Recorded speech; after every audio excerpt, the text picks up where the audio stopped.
Good afternoon, beta. Am I audible? Very good afternoon. Good afternoon. Good afternoon.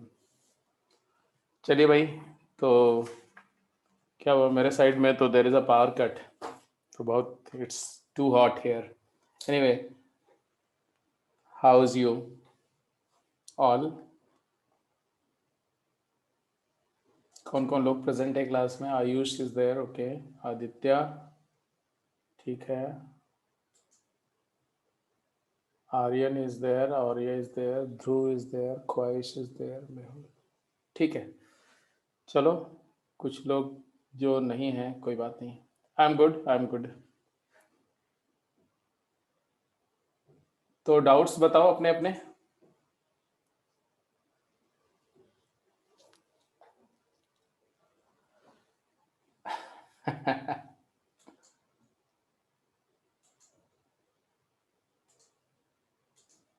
Yes जी. हाँ, आयुष का एक doubt था. एक सेकंड बेटा, एक सेकंड.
हाँ जी, देखो, दो. एक डाउट तो आयुष ने पूछा था. इनफैक्ट वो क्वेश्चन हम लोगों ने क्लास में डिस्कस किया था और उसको हमने ज्योमेट्रिकली डिस्कस किया था. तो उसका अलजेब्राइक वे क्या है? तो let me first take up that. इनके कुछ इसमें इश्यूज थे. आंसर तो निकाल लिया था इन्होंने, but there was some issue. तो आप सभी लोग भी उसको देख लो. एक अलग पॉसिबिलिटी, जैसे बोला गया mod of Z minus two plus iota is less than equal to 2, then find mod z max and mod z minimum. ये क्वेश्चन हम लोग क्लास में कर चुके थे, है ना? आई होप आपको याद भी होगा कि हाँ, इसको क्लास में करने के लिए हमने बोला कि अगर मैं mod Z minus two plus iota equal to two लूँ तो ये एक सर्कल को रिप्रेजेंट करता है जिसका सेंटर और रेडियस रिस्पेक्टिवली आपको पता है। और फिर कुछ इस तरह की सिचुएशन है वो, सॉरी, कि रियल एक्सिस ऐसे है, मान लो इमेजिनरी एक्सिस कुछ इस तरह से है जो टच करती हुई इसको ऐसे। तो अगर इसके सेंटर से ओरिजिन को ज्वाइन करने वाली लाइन सेगमेंट अगर हम ड्रॉ करते हैं तो ओरिजिन से जेड का डिस्टेंस मॉड जेड होता है। तो जो फारदेस्ट पॉइंट होगा ओरिजिन से वो पॉइंट ए होगा और नियरेस्ट पॉइंट ये बी होगा ये। तो मॉड जेड मैक्स जिसको बोल रहे हो वो बेसिकली ओ ए है और मॉड जेड मिन जिसको बोल रहे हो वो ओ बी है, क्योंकि इसका जो सेंटर है वो सेंटर था तुम्हारा 2 - आइटा 2, -1 सी मान लो इस सेंटर को। तो ये डिस्कशन मैंने उसमें बताया था। मैंने बोला था कि इसको डिटेल समझ में आएगा जब आप ज्योमेट्री करेंगे तो ज़्यादा अच्छे से कमांडिंग तरीके से समझ में आएगा। अभी थोड़ा सा आप एफर्ट डाल करके कोशिश करेंगे तो समझ जाएंगे। तो अब मान लो मुझे ओ ए चाहिए, मॉड जेड मैक्स चाहिए। ओ ए क्या है? तो ओ ए है ओ सी प्लस सी ए, यही बताया था मैंने, ओ सी प्लस सी ए। अच्छा जी, ये इसको कैसे इंटरप्रेट किया था? जेड -2 - आयोटा का mod less than equal to 2, इसको बोलते हैं distance of Z from 2 - iota 2, -1 is less और इक्वल टू 2। इसका मीनिंग हुआ, इसका मतलब 2 - आइटा सेंटर से जेड का डिस्टेंस अगर 2 लेते हो तो 2 यूनिट रेडियस का एक ऐसा सर्कल है। ऑब्वियसली ये डिस्टेंस कितनी है? ये 2 है ना, ये 2 है। और ये डिस्टेंस भी कितनी होगी? ये भी 2 होगी। 1 ऊपर है, 1 अंदर है। और यहां से लेकर के ये डिस्टेंस कितनी है? 1 है। तो ये सारी नंबर सेटिस्फाई कर रही हैं। तो ये सारे सर्कुलर प्लेट का जो फारदेस्ट पॉइंट ओरिजिन से है वो ए है और नियरेस्ट बी है। तो ये समझ में आ गया। ओ सी क्या है? तो 2, -1 है ये, 2, -1 और ये है 0, 0। तो ओ सी डिस्टेंस फॉर्मूले से क्या आ जाएगा? तो √5। तो ओ सी इज √5 और सी ए तो रेडियस है, रेडियस इज 2। ये मॉड जेड मैक्स हो गया। और मॉड जेड मेन जो बताया था ओ बी, ओ बी ये वाली डिस्टेंस ये ओ सी माइनस सी बी है। ये वाला पॉइंट जो ना, ये वाला पॉइंट जो है ये है बी, ये बी पॉइंट है। तो ओ सी माइनस सी बी रेडियस है, ओ सी √5 है, तो √5 - 2। तो ये करेक्ट आंसर है। अब आयुष ने क्या किया कि इसको ट्रायंगल इनइक्वालिटी से सॉल्व करने की, अलजेब्राइकली सॉल्व करने की कोशिश करी। सॉल्व हो जाएगा, वहां से भी सॉल्व हो जाएगा। लेकिन अलजेब्राइकली का मतलब क्या है? अलजेब्राइकली का मतलब ये है कि आप जानते हो mod of Z1 plus Z2 is always less than equal to mod of Z1 plus mod of Z2, always greater than equal to mod of Z1 minus mod of Z2 का mod। Difference of two side, ये difference of two side है।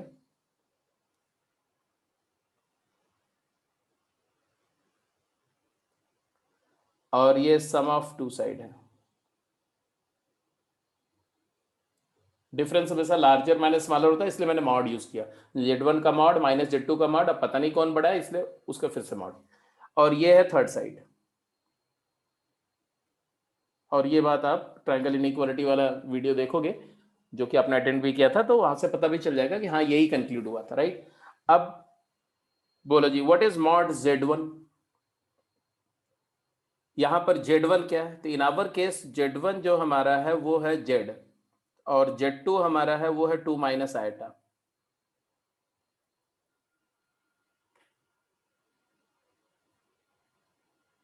आप -2 + iota भी ले सकते हो, उसको कोई फर्क नहीं पड़ेगा, ठीक है जी, क्योंकि दोनों का मैग्नीट्यूड सेम है। तो यहां पर आएगा मॉड Z माइनस √5, Z2 का मॉड क्या है, √5 का mod is less than equal to mod of Z1 plus Z2 which is less than equal to √5। मतलब अगर मैं यहां लिखूं तो ऐसे लिखूंगा ना, मॉड ऑफ Z प्लस √5, और ये क्या हो जाएगा, mod of Z1 plus Z2, मतलब mod of Z minus 2 plus iota, ऐसे ले लो आप। अब देखो यहां से दो चीजें निकल के आएंगी। अगर मैं ये वाली इनइक्वालिटी, एक इनइक्वालिटी ये वाली है और एक इनइक्वालिटी ये वाली है, ये इनइक्वालिटी तो हमेशा ही वैलिड होगी, तो यहां से मैं सॉल्व करके कुछ खास मिलेगा नहीं। यहां से जाओ तो ये चीज इससे छोटी है और ये फर्दर किससे छोटी है, तो मैं इधर वाली इनइक्वालिटी को डिसरिगार्ड कर दो, वहां से you will not get anything substantial, तो ये वाला छोड़ दो, सिर्फ इधर वाली इनइक्वालिटी की बात करो।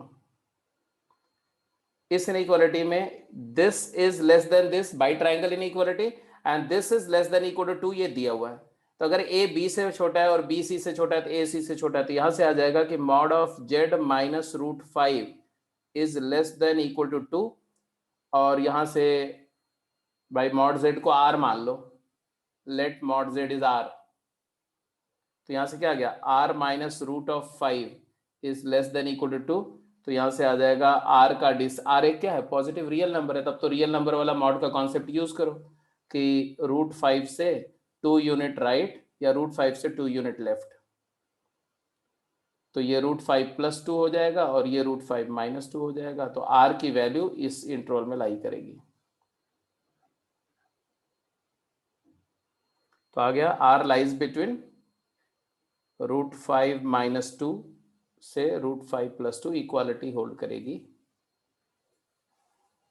तो R मतलब मॉड Z, R का मतलब है मॉड ऑफ Z, तो मॉड Z की मैक्स वैल्यू क्या आ गई दिख रहा है, और मॉड Z की मिन वैल्यू क्या आ रही है ये भी दिख रहा है। तो यहां से भी वही आएगा कि मॉड Z मैक्स जो होगा वो होगा √5 प्लस 2, और मॉड Z मिनिमम जो होगा वो होगा √5 माइनस 2। तो यही आंसर देखो वहां से भी आ गया। ठीक है, तो ये डिस्कशन था, मतलब difference of two side less than third side, उसको लेके कंक्लूड करोगे तो आंसर आ जाए। आयुष, यही था तुम्हारा डिस्कशन ना? Yes sir. तो अभी क्लियर है, पूरी क्लैरिटी है दोनों, ज्योमेट्रिकल पार्ट और ये अलजेब्राइक तरीके से दोनों में? यस सर, एक्चुअली सर मैं इस वाले को करने से पहले इसी में अलजेब्रा में मैं पहले जो mode Z1 plus mode Z2 है उसको मैं 2 से रिप्लेस कर रहा था, मतलब नहीं, इक्वेट कर रहा था। वो नहीं कर सकते ना, वो यस सर। इसलिए नहीं कर सकते कि जरा इधर देखो आप, ऐसे उसकी गलती बता रहा हूं। Mod Z1 plus mod Z2 greater than equal to this है, ये तो बात सही है। अब अगर ये कोई नंबर इससे बड़ी है और ये √2 से छोटा है, समझ रहे हो मेरी बात को? आप एक तरफ तो बोल रहे हो कि mod of Z1 plus mod of Z2 is greater than equal to mod of Z1 plus Z2, और फिर बोल रहे हो कि mod Z1 plus Z2 is less than equal to 2, तो इसके बारे में आप कुछ नहीं बोल सकते हो ना। ए बी से बड़ा है और बी सी से छोटा है, तो ए सी से बड़ा भी हो सकता है और छोटा भी हो सकता है। यस क्यों? क्योंकि 2 भी, इस नंबर से 2 भी बड़ा है और ये भी बड़ी है। अब मान लो कोई बोलते हैं कि एक नंबर आर है, आर से 2 भी बड़ा है और पी भी बड़ा है, तो पी और 2 को आपस में कंपेयर नहीं कर सकते आप, वो बड़ा भी हो सकते हैं एक यस दूसरे के रेस्पेक्ट में, छोटे या इक्वल भी हो सकते हैं, इसलिए वहां से कंक्लूजन जो लिया आपने ना वो गलत हुआ। इसकी वजह से आपका √5 माइनस 2 आ गया था जो कि नेगेटिव है, सॉरी 2 माइनस √5। हाँ जी, हाँ जी, एनीवे कोई बात नहीं इसके। हाँ यस। सर लेकिन सर हमको ये तो पता ही है कि mod Z plus mod Z two तो हमेशा ही टू होता है तो हम तो नहीं मैक्सिमम नहीं, ये टू ये केस कंडीशन है। एक मिनट, क्या बोल रहे हो, मॉड Z1? सर मतलब ये mod Z one plus Z two का होल का mod is always less than और equal to mod z1 plus mod z2। तो सर ये तो greater than equal to. Yes sir.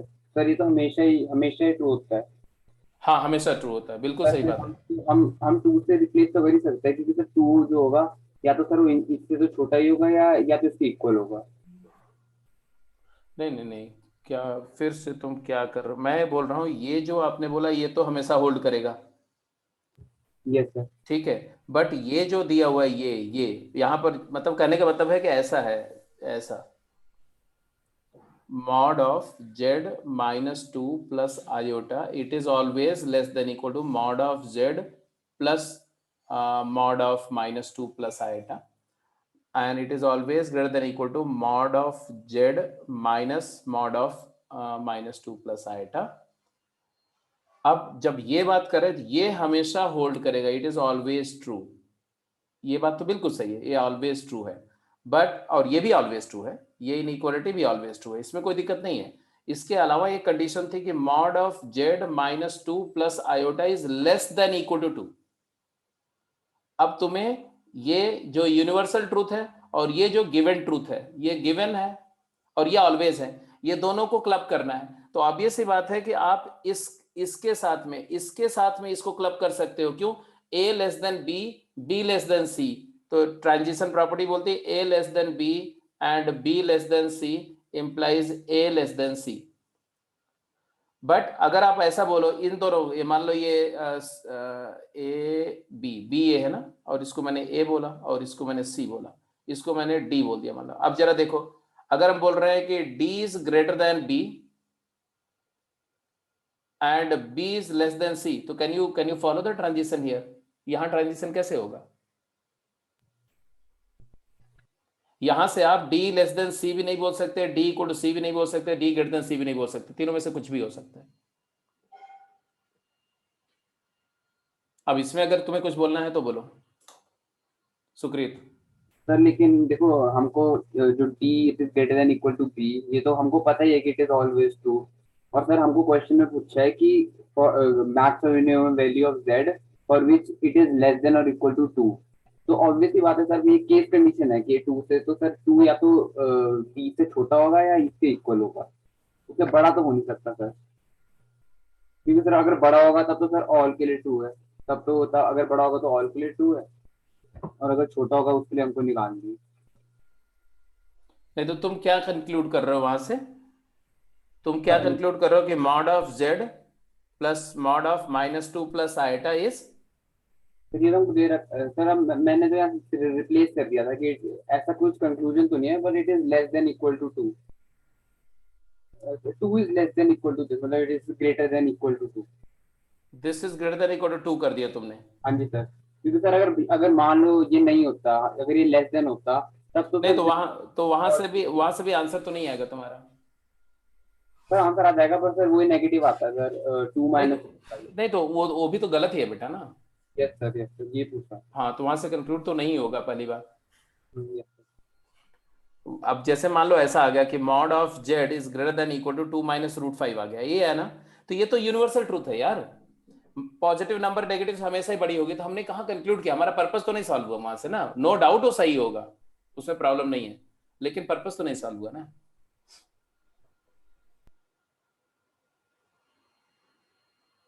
Anyway और चलो आगे आगे क्वेश्चन चलते। एक आदित्य ने क्वेश्चन पूछा था, पहले उस पर आ जाते। एक क्वेश्चन था, किसका डाउट था? एक मिनट मुझे चेक करने दो। ध्रुव का था परहैप्स। और्या का question number 22, question number 12। Sir पहले गेम्स या पहले मतलब वो वाली टेक्सचुअल? भाई ये आप लोग बताएंगे, मैं तो आप लोग की तरफ से रिप्लाई नहीं आती ना ग्रुप पे। मैंने बोला था कि अगर आप लोग पहले बोल दो ना तो it becomes very convenient and it saves lots of time, but वो आप लोग करते नहीं हो। और इसके पीछे वजह यह है कि प्रोबेबली इधर आप लोग जो है ना एकदम बिल्कुल फोकस होके काम नहीं कर रहे हो प्रैक्टिस पे, कुछ ना कुछ तो इश्यू है। अभी मैं डिस्कस करता हूँ। जैसे एक क्वेश्चन था ध्रुव का, mod of Z plus one is equal to Z plus two times one plus iota. Dhruv यही था बेटा ना? Yes sir. अब ये प्रॉब्लम को सॉल्व करना, सॉल्व फॉर जेड।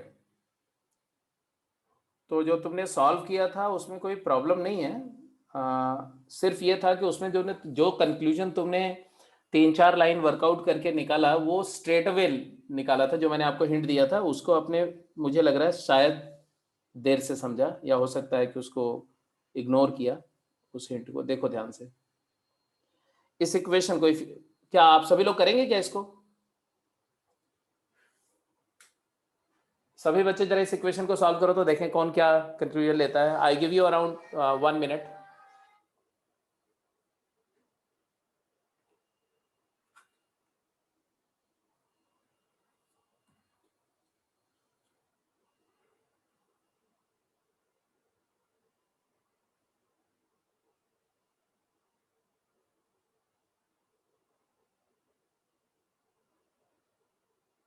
एक मिनट में फटाफट इसको जरा ट्राई करो और बताओ।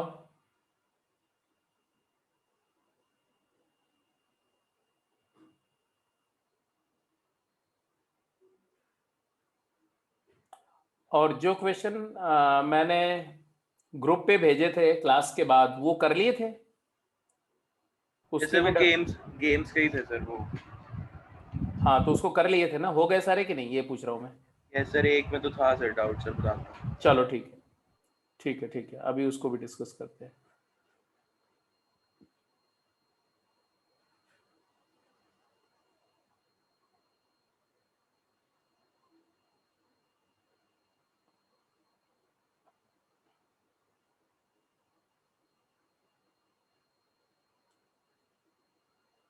और या तुम्हारा टेक्सचुअल एक्सरसाइज 2 का डाउट था बेटा? Yes sir. Question number 12। Sir 12 में मुझसे एम्पलीट्यूड नहीं निकल रहा। अभी निकाल देता हूँ, जस्ट होल्ड। बाकी लोग ये क्वेश्चन करते रहो, तब तक मैं और या का एक डाउट है, टेक्सचुअल एक्सरसाइज 2 क्वेश्चन नंबर 12 इसको कर देता हूँ डिस्कस। देखो ध्यान से तुम, ठीक है। एक नंबर तुम्हारी दी हुई थी z is equal to 1 plus twice iota divided by 1 minus iota का स्क्वायर, और बोल रहे हैं कि इसका एम्पलीट्यूड और मैग्नीट्यूड चाहिए। मैग्नीट्यूड और एम्पलीट्यूड निकालने के लिए सबसे पहला काम तो ये कर दो कि डिनोमिनेटर को थोड़ा सिंप्लीफाई करो, 1 plus 2 iota. You know that 1 minus iota square क्या होता है? इट इज 1 माइनस 2 आयोटा, तो it is actually minus 2 iota. तो denominator is 1 minus 2 iota, so it is 1 plus 2 iota divided by 1 plus 2 iota। तो ये 1 आ गया, 1 आ गया, तो z अगर 1 हो गया तो मॉड z भी 1 हो गया और एम्पलीट्यूड z हो गया 0। और यह समझ में आया बेटा? हाँ जी सर।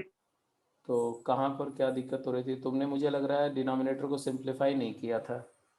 सर मैं मतलब z इक्वल टू 1 से एम्पलीट्यूड z इक्वल टू 0 पे कंक्लूजन पर नहीं पहुंच पाई, बाकी तो मैंने एग्जैक्टली सेम किया था।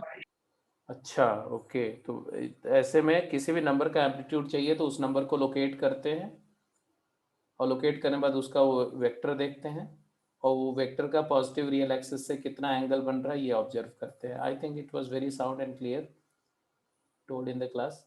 तो कहीं ना कहीं आपने वो मूल बात जो होती है ना डिस्कशन की वो मिस करी। ठीक है जी, तो ये तुम्हारा वेक्टर है जेड, तो इसका एम्पलीट्यूड बताने की जरूरत नहीं है। रियल एक्सिस से इसका एंगल कितना बन रहा है? 0 बन रहा है, तो 0 है।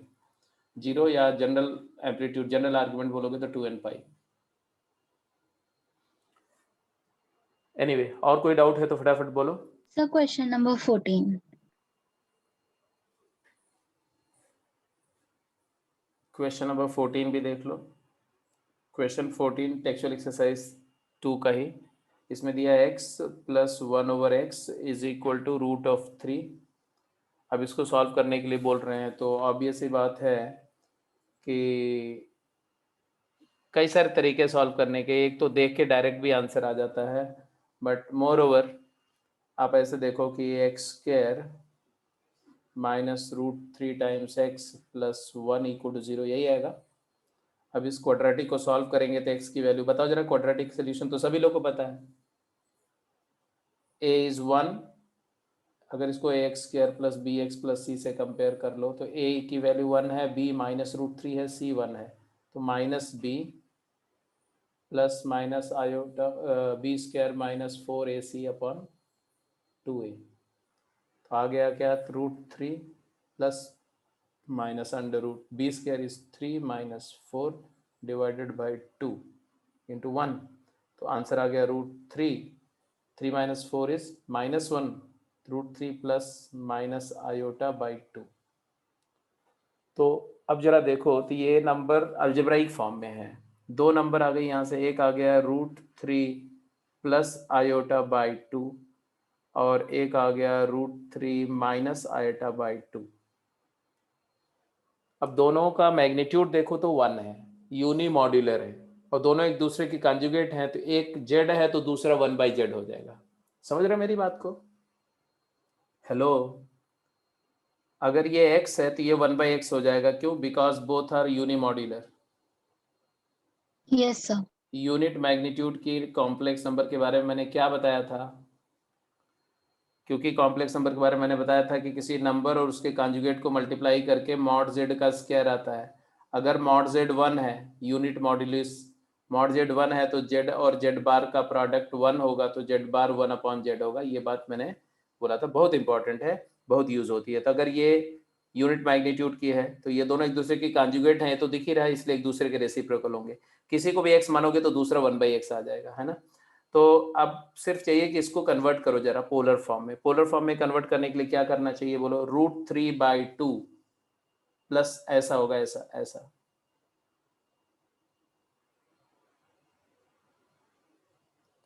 समझ रहे हो कि नहीं?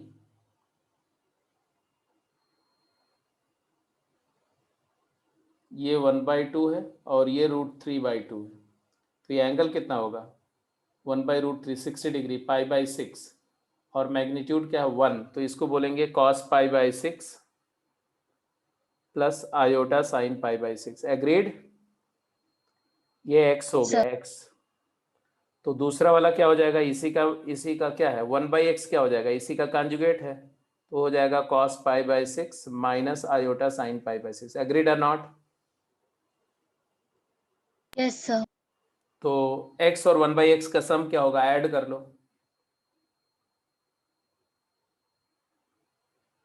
x और 1/x का सम, इन्होंने क्वेश्चन में क्या पूछा है इसके बाद? द वैल्यू ऑफ x ही पूछा था ना। Yes sir. तो अब ये सेटिस्फाई भी कर रहा है। देखो इन दोनों को ऐड करोगे तो रूट cos π/6 क्या होता है? cos π/6 is √3/2। ये भी √3/2, तो ऐड करके √3, तो इसको सेटिस्फाई भी कर रहा है, तो क्रॉस चेक भी हो गया। अब x इज इक्वल टू, तो क्या लिखेंगे? cos π/6 plus iota sine π/6। मतलब x की वैल्यू दोनों हो सकती है, अब चाहे जो जो ऑप्शन में है वो रिपोर्ट कर दो। तो अब हम बोलेंगे कि x is equal to cos π/6 plus iota sine π/6, ये भी आंसर है। And cos π/6 minus iota sine π/6, ये भी आंसर है। तो ये दोनों में से जो भी आंसर ऑप्शन में है, तो ऑप्शन में दिख रहा है cos π/6 प्लस आयोटा साइन पी/6। डी ऑप्शन करेक्ट है। ठीक यस सर, थैंक यू। है, ओके। अब इस क्वेश्चन पे वापस आओ बेटा सब लोग। किसका किसका हो गया ये जरा बताओ तो। साकेत ने आंसर दिया ½ - 2 आयोटा।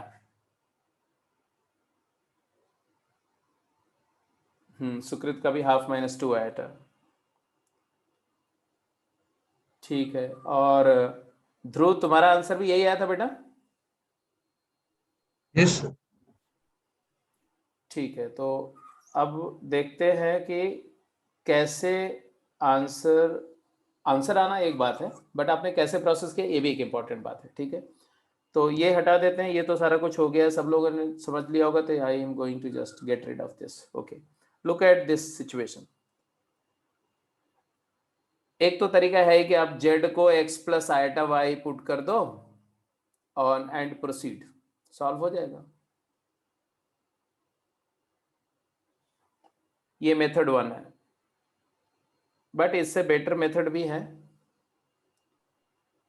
इससे बेटर मेथड ये है कि आप ऐसे भी कर सकते हो कि mod of z plus 1 is equal to z plus 2 1 plus iota, ये गिवन है। तो कॉन्जुगेट ले लो दोनों साइड का, टेकिंग कॉन्जुगेट। तो ये तो मैग्नीट्यूड है, मैग्नीट्यूड एक पॉजिटिव रियल नंबर होती है और रियल नंबर का कॉन्जुगेट वो नंबर खुद ही होती है ना। तो हम बोलेंगे कॉन्जुगेट लेंगे तो लेफ्ट हैंड साइड में तो कोई चेंज नहीं आएगा, वही आएगा। राइट हैंड साइड में जेड की जगह जेड बार आ जाएगा और प्लस यहाँ आ जाएगा 2 1 माइनस आएगा। और फिर हम इन दोनों को सब्ट्रैक्ट कर दें। अगर दोनों को सब्ट्रैक्ट कर दें तो क्या आएगा, ये पहला इक्वेशन है और ये दूसरा इक्वेशन है। अगर दोनों को सब्ट्रैक्ट कर दें तो क्या आएगा, तो इधर 0 आ जाएगा। राइट साइड में आएगा Z minus Z bar. What is Z minus Z bar? Z minus Z bar is 2 iota Y, 2 iota Y. और इधर सब्ट्रैक्ट होके क्या आएगा, 2 कैंसिल हो जाएगा, 4 आयोटा इक्वल टू 0।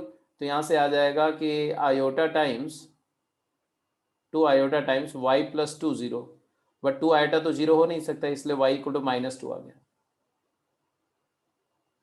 और y -2 आ गया तो इन्हीं दोनों को ऐड कर दो, एडिंग 1 and 2। तो जब दोनों को ऐड करोगे तो लेफ्ट हैंड साइड में आएगा mod of z plus 1 is equal to z plus Z bar plus 4।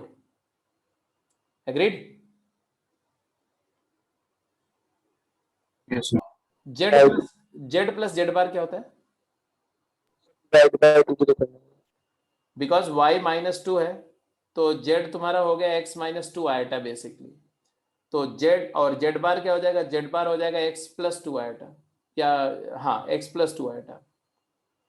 वहाँ पे 2 मोड z क्वेश्चन नहीं आएगा? कहाँ पर? हाँ 2 आएगा सर जब ऐड करें। हाँ 2 आएगा, 2 आएगा। तो यहाँ पर z प्लस जेड बार हो गया डबल x, तो ये हो गया तुम्हारा 2x प्लस 4 और ये आ गया 2 टाइम्स z के जगह आपने लिख दिया x -2 आएटा, है ना। तो आ जाएगा तुम्हारा x -2 आएटा प्लस 1। अब यहाँ से सॉल्व करके x आ जाएगा, क्योंकि एक तो 2 से हटा 2 से डिवाइड कर देना, इधर में आएगा under root of x plus 1 का whole square plus 4 is equal to इधर में आ जाएगा x प्लस 2। अब इसको स्क्वायर करके सॉल्व कर लेना, x की वैल्यू भी आ जाएगी। तो ये भी एक तरीका है, ये मेथड 2 था, ठीक है। बट इस सबसे बेटर जो तरीका है वो है कि आप नेचुरली सिचुएशन को थोड़ा ऑब्जर्व करो। देखो मैं जब आपसे बात कर रहा हूँ, डिस्कस कर रहा हूँ, तो आप इस पे मत जाया करो ये मेथड 1 है 2 है 3 है। आप सिर्फ ये सोचा करो कि जो वेराइटी डिस्कशन हो रहा है वो उसको तुम इंजेस्ट करो, क्योंकि वो तुम्हारा एसेट हो जाएगा आगे चल करके, ठीक है। तुम्हारा मतलब रिचनेस ऑफ थॉट जिसको बोलते हैं, कि कोई प्रॉब्लम को करते समय आपको कॉन्फिडेंस इस बात पर डिपेंड करता है कि आपके पास पता है कि हम बहुत तरीके हैं सोच सकते हैं, कैसे भी सोचेंगे तो आंसर आ जाएगा, बस सोचना है। तो ये एक बहुत बड़ी बात होती है जो आपके कॉन्फिडेंस लेवल को अप करेगी। तो मैंने बोला यहाँ ध्यान से देखो, इसमें कुछ ऑब्जर्वेशंस बड़े फंडामेंटल है, जैसे LHS is purely real and positive. Agreed और नॉट? हाँ या ना बोलते जाना। Yes and therefore RHS must also be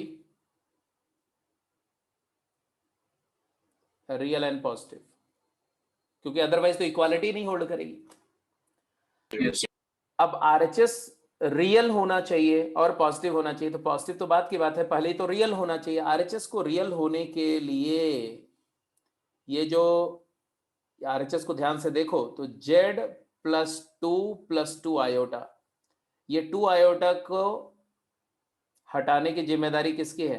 z की है, क्योंकि as long as there is a 2 iota term this number can't be real.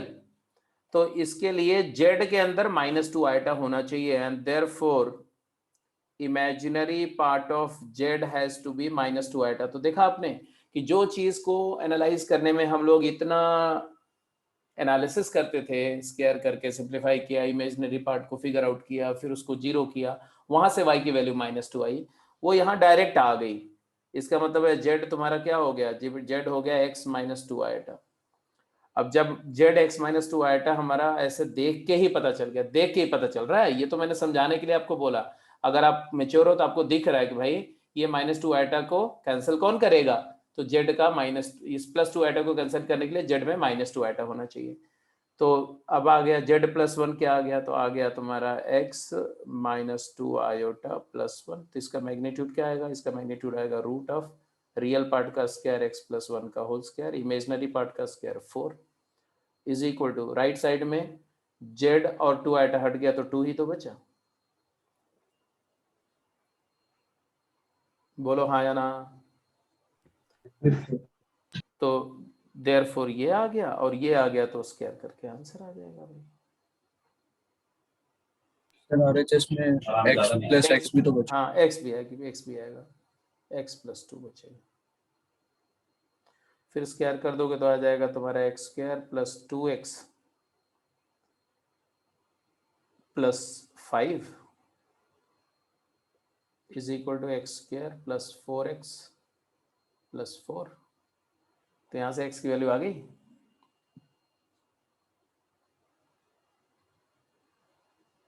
To X is equal to what, x equal to half, यही है ना। Yes simple. तो anyway इसके बाद अब आ जाओ जी, कहाँ से डिस्कशन स्टार्ट करना। पहले तो टेक्सचुअल एक्सरसाइज के खत्म करो। हम लोग कहाँ तक, T1 T2 T3 में कोई डाउट था क्या? T3 के थोड़े बच्चे थे। चलो देखते हैं पहले उन्हीं को। T3 ही ओपन है आपके सामने। T3 का कौन कौन सा, एक एक क्वेश्चन देखते हैं।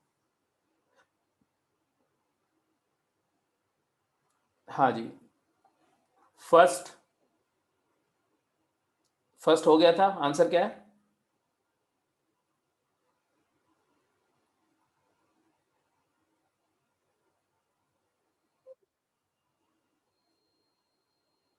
Option B. 20। हाँ 2 plus 3 iota by 4 plus iota, 4 minus iota से मल्टीप्लाई डिवाइड किया तो नीचे 17 आ गया। तो 2 plus 3 iota into 4 minus iota, तो ये आएगा बी। और सेकंड थर्ड फोर्थ में कोई डाउट है?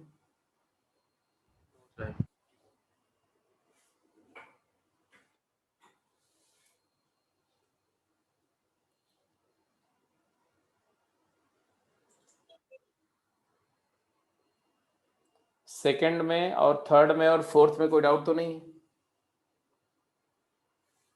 No sir.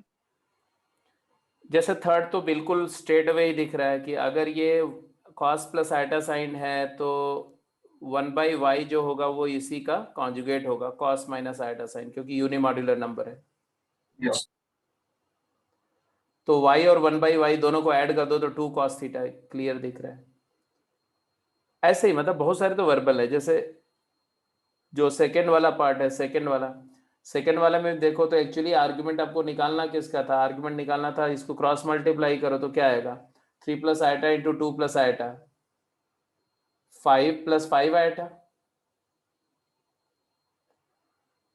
Plus 2 minus iota into 3 minus iota, 3 2 जा 6 माइनस 1 5 माइनस 5 आइटा डिवाइडेड बाई इन दोनों का प्रोडक्ट क्या आएगा 5। तो बेसिकली तुमसे पूछा जा रहा है कि आर्ग्यूमेंट ऑफ 10/5 2, आर्ग्यूमेंट ऑफ 2 क्या होता है 0। तो ये तुम्हारा सीधे आ गया। तो फर्स्ट भी हो गया, सेकंड भी हो गया, थर्ड भी हो गया, है ना। अब फोर्थ ऑनवर्ड बताओ, फोर्थ फिफ्थ 8th 9th में। हाँ फोर्थ में कोई दिक्कत नहीं है, फिफ्थ में भी दिक्कत नहीं है, कॉन्जुगेट फिफ्थ क्लास में इस तरह का डिस्कशन हो चुका था। सिक्स्थ और हाँ अच्छा एक बार बताओ, ये जो छठा क्वेश्चन देख रहे हो ना, सिक्स्थ में बोला था इन्होंने रियल पार्ट बताइए इसका क्या होगा, है ना। अगर आपसे बोलते हैं कि imaginary part of Z2 bar Z1 upon Z2 तो क्या करते आप?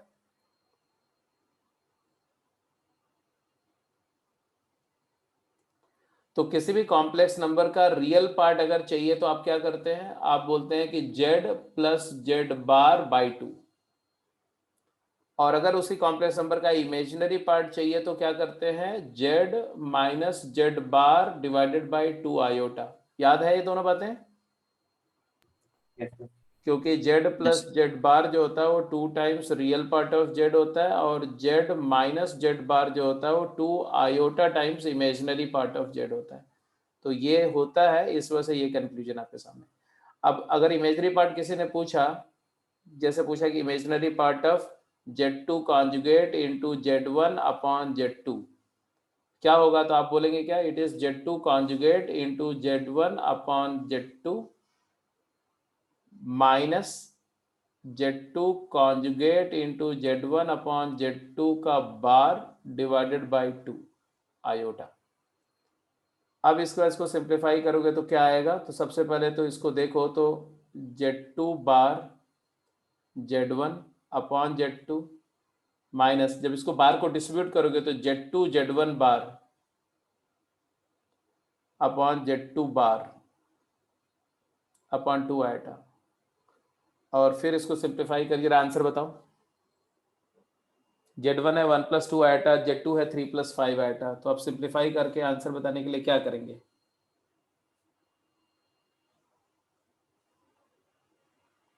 तो डिनोमिनेटर में आ जाएगा 2 iota, z2 into z2 bar is mod z2 square, उधर में आएगा z2 बार का whole square, z1 minus z2 का होल स्क्वायर z1 बार,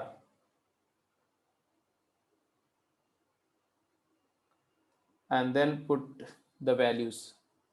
z2 दिया हुआ है तो z2 बार का स्क्वायर लिख सकते हैं, z1 बार का होल स्क्वायर लिख, और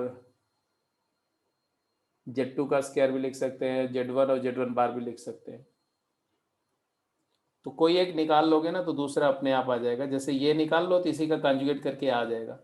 तो आपको निकालना है z2 बार का होल स्क्वायर मतलब 3 - 5 आयटा का होल स्क्वायर इंटू z1 मतलब 1 + 2 eta.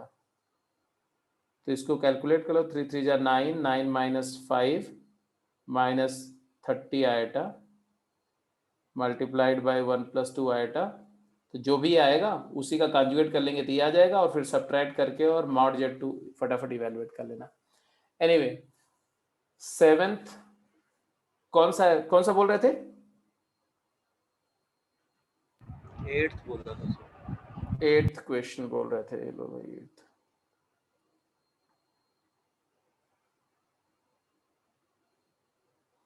Question number 8,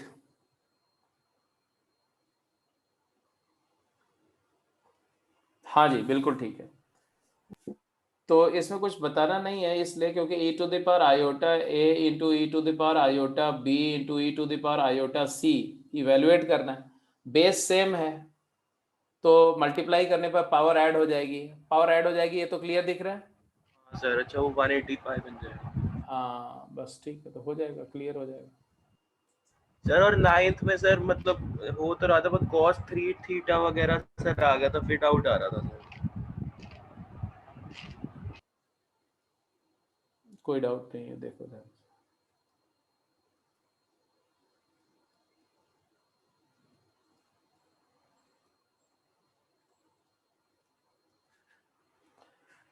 ninth, I think 9th class में डिस्कस किया था मैंने। डाउट क्लास में हो 9th मैंने डाउट क्लास में डिस्कस किया था, अगर आप रिकॉल करो तो।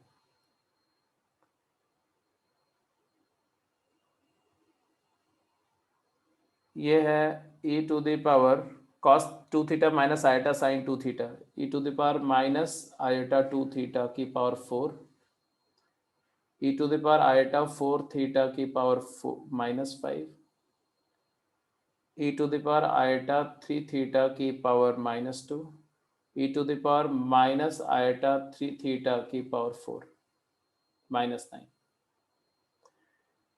मतलब यहाँ दो बातें यूज कर रहा हूँ, cos theta plus iota sine theta is e⁻i theta, ये तो आप जानते ही हो। cos theta minus iota sine theta ये e⁻ माइनस आयोटा थीटा हो जाएगा, माइनस है उधर। क्योंकि माइनस को साइन माइनस थीटा कर दो और cos थीटा को cos माइनस थीटा कर दो, तो ये दोनों एक दूसरे की कॉन्जुगेट हैं, एक दूसरे की रेसिप्रोकल है, राइट। तो इसी बात को यूज किया, फिर डी मोइवर थ्योरम यूज कर रहे हैं, ये तो आपको पता ही है। तो यहाँ पर आ जाएगा e⁻ -8 theta iota 8 theta into E की power minus iota 20 theta upon E की power minus iota 6 theta into E की power minus iota minus minus plus iota 20 बोलो 27 थीटा। 27। अब ई की पावर में नेट क्या आ रहा है वो बताओ। माइनस माइनस करके माइनस 28 आ गया, तो हो गया ना, सब कुछ न्यूमरेटर में ले जाओ। तो ये माइनस 28 में से प्लस 16 जाएगा तो कितना बचेगा, माइनस 12 बचेगा, minus 12 and minus 27 iota theta, यही आएगा। तो बेसिकली ये ई की पावर माइनस आयोटा 39 थीटा आएगा। तो वहाँ पे डिनोमिनेटर में 6 है, 16 भी है। डिनोमिनेटर अच्छा अच्छा अच्छा, तो 6 था और ये 28 था तो 22 हो गया ना, तो ये 49 हो जाएगा। 49 तो बेसिकली आ गया कॉस 49, ये वाला हो गया ये ये ऑप्शन है। Cos 49 theta minus iota sign 49 theta.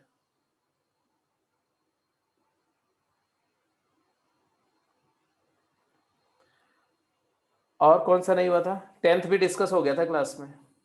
Yes sir. Yes, sir. अब इसके आगे बोलो, इसके आगे बोलो फटाफट जल्दी से। ये 11th भी कर चुके हम लोग। Yes sir. 11th मैंने क्लास में करा दिया था। 12, 13, 14 में कोई डाउट है तो बोलो।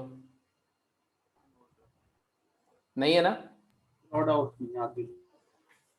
अच्छा, इसके बाद आगे के बताइए। अपार्ट फ्रॉम दिस हेयर 15, 16, 17 में कोई डाउट? इसमें था 18 में 18 यस सर, मेरे को भी 18 में डाउट। ठीक है हो तो फिर मेरे को ये लगा कि अगर हम एग्जाम में करेंगे तो इतनी जल्दी तो होएगा ही नहीं, कौन सा? मतलब 2 मिनट में 18। 18 की बात करो ना, हो जाएगा, डोंट वरी। अभी इस कुछ कॉन्सेप्ट है उसमें जो अभी नहीं आता है, इसलिए आपको लग रहा होगा ऐसा। सर वैसे वो बुकलेट की थ्योरी में दे रखा था सेक्शन फॉर्मूला का। हाँ, तो सेक्शन फॉर्मूला आपने पढ़ा हुआ है 10th में, ऐसा नहीं है, बट मैं थोड़ा सा अच्छे से करा देता हूँ, देखो ध्यान से। ज्योमेट्री थी इसमें तो मेरे को जहाँ तक लगता है मेन तो।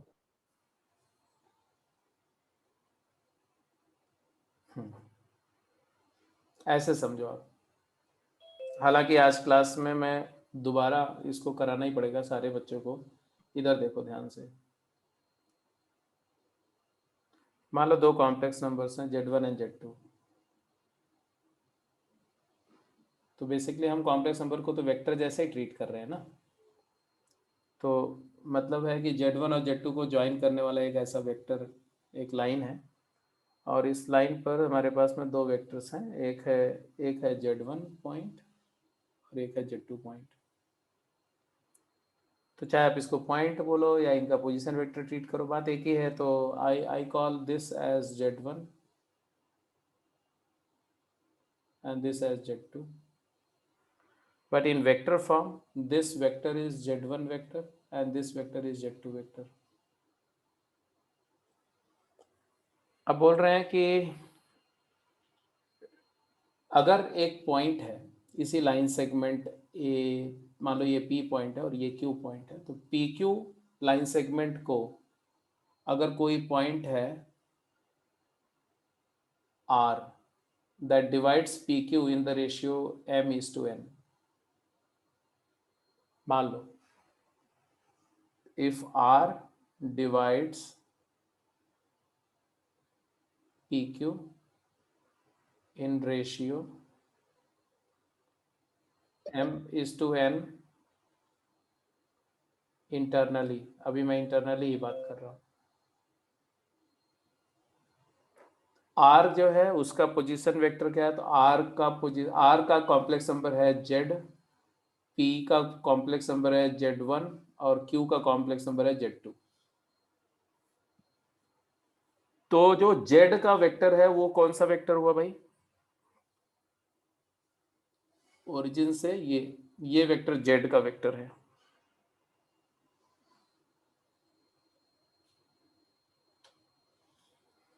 अब ये जो जेड का वेक्टर है उसको मैं लिखना चाहता हूँ in terms of z1 and z2। तो आइडिया आएगा कि z which is equal to OR, it is equal to OP plus PR। I hope vector addition आपको इतना तो पता ही है ना? यस ठीक है। OP plus PR vector is OR vector. अच्छा जी, PR वेक्टर जो है PR ये है m divided by m plus n times PQ vector. मानते हो ये? Yes, yes sir. कैसे मानते हो इस बात को? वो m प्लस n में से m पार्ट्स में p जैसे PR vector divided by magnitude of PR is equal to PQ vector divided by magnitude of PQ, क्योंकि ये दोनों एक ही डायरेक्शन के यूनिट वेक्टर हैं, दोनों इक्वल हैं। तो अगर PQ डायरेक्शन में एक यूनिट वेक्टर लिखें तो उसको PR बाय मॉड PR भी लिख सकते हैं, PQ बाय मॉड PQ लिख सकते हैं। तो इसका मतलब है कि PR जो है, वेक्टर PR जो है वो क्या लिखा सकता है? तो ये PQ का लेंथ, PR की length magnitude PR by magnitude PQ into PQ vector लिख सकते हैं ऐसा। अब PQ की लेंथ क्या है? तो M, PR की लेंथ क्या है? PR लेंथ PR क्या है? अरे ये रेशियो है, तो मान लो ये MK है और ये NK है। अगर M:2N रेशियो है तो एक की लेंथ MK है, एक की NK है। तो MK by NK, MK PR length हो गई MK और PQ लेंथ हो गई MK plus NK yes into PQ। I think अब जस्टिफाई हो गया जो मैंने बोला? Yes okay. और अच्छा PQ, अब जरा ध्यान से देखना, OP plus PQ is equal to OQ, इसलिए PQ को हम लिख सकते हैं OQ vector minus OP vector. That is OQ मतलब PQ का जो फाइनल पॉइंट का position vector Z2 minus initial point का पोजीशन वेक्टर Z1। तो ये कॉन्सेप्ट हमेशा याद रखो कि कोई भी लाइन सेगमेंट के अलोंग वेक्टर चाहिए तो it is position vector of final point Q minus position vector of initial point P। ये फार्मूला हमेशा दिमाग में सेट कर लो, commit to memory. Any vector PQ can be written as position vector of final point minus position vector of initial point. तो इसीलिए Z2 minus Z1, Q का position vector Z2, P का position vector Z1, तो Z2 minus Z1 is PQ। अब यहाँ पर मेरा जिसको हम section formula for complex number बोलते हैं डेराइव हो गया। क्या डेराइव हुआ? OP क्या है? OP इज Z1 वेक्टर और PR क्या है? PR आ गया M divided by M plus N multiplied by PQ vector. और PQ क्या है? आपकी तरफ से आवाज आनी चाहिए। m plus n Z2 minus Z1। Yes sir तो Z वेक्टर का फार्मूला आ गया, क्या आया? Vector Z is equal to M plus N times Z1, M Z1 plus N Z1 plus M Z2 minus M Z1 divided by M plus N। कुछ cancel हो रहा है तो आ गया M times Z2 plus N times Z1 upon M plus N। अब ये formula section formula on complex number, इसको बोलते हैं सेक्शन फार्मूला।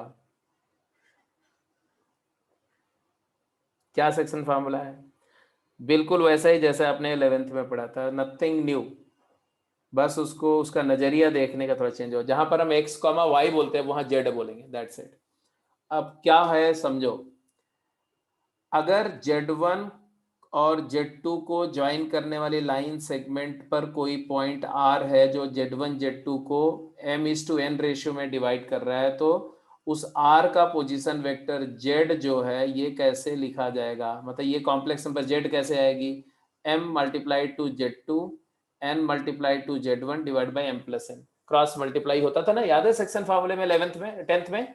यस बस वही करना, इधर वाला डिस्टेंस राइट वाला, लेफ्ट वाला डिस्टेंस राइट में मल्टीप्लाई होगा, राइट वाला रेशियो लेफ्ट में multiply divide by m plus n, ये सेक्शन फार्मूला है इंटरनल डिवीजन के लिए। एक्सटर्नल डिवीजन के लिए क्या हो जाएगा, तो यहां माइनस आ जाएगा।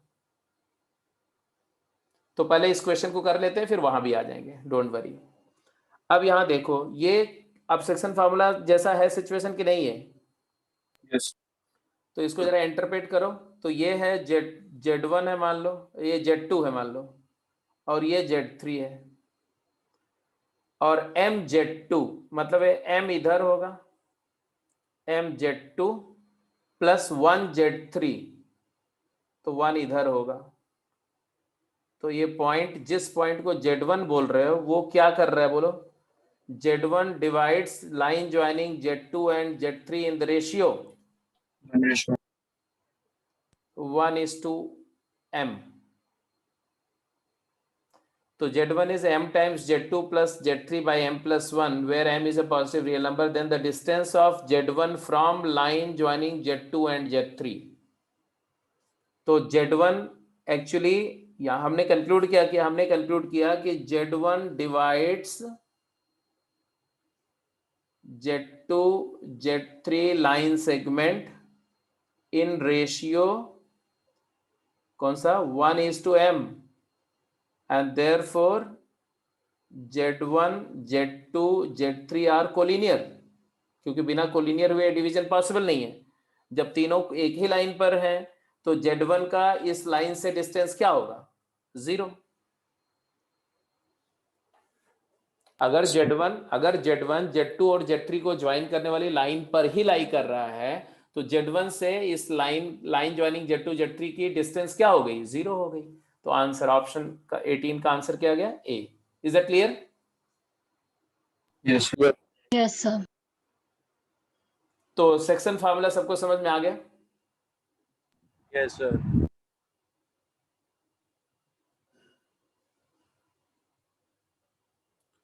तो चलो, जब इतना बता दिया तो सेक्शन फार्मूले का एक्सटर्नल डिवीजन भी समझा देता हूं, वो भी देख लो। इसको नोट कर लिया कि नहीं? स्लाइड को चेंज कर दूं?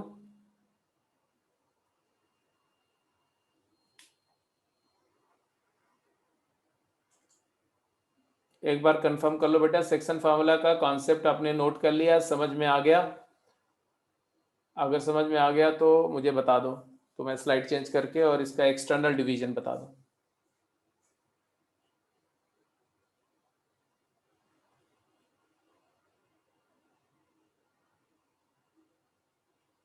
तो एक्सटर्नल डिवीजन देखो क्या होगा, बिल्कुल सिमिलर सिचुएशन है।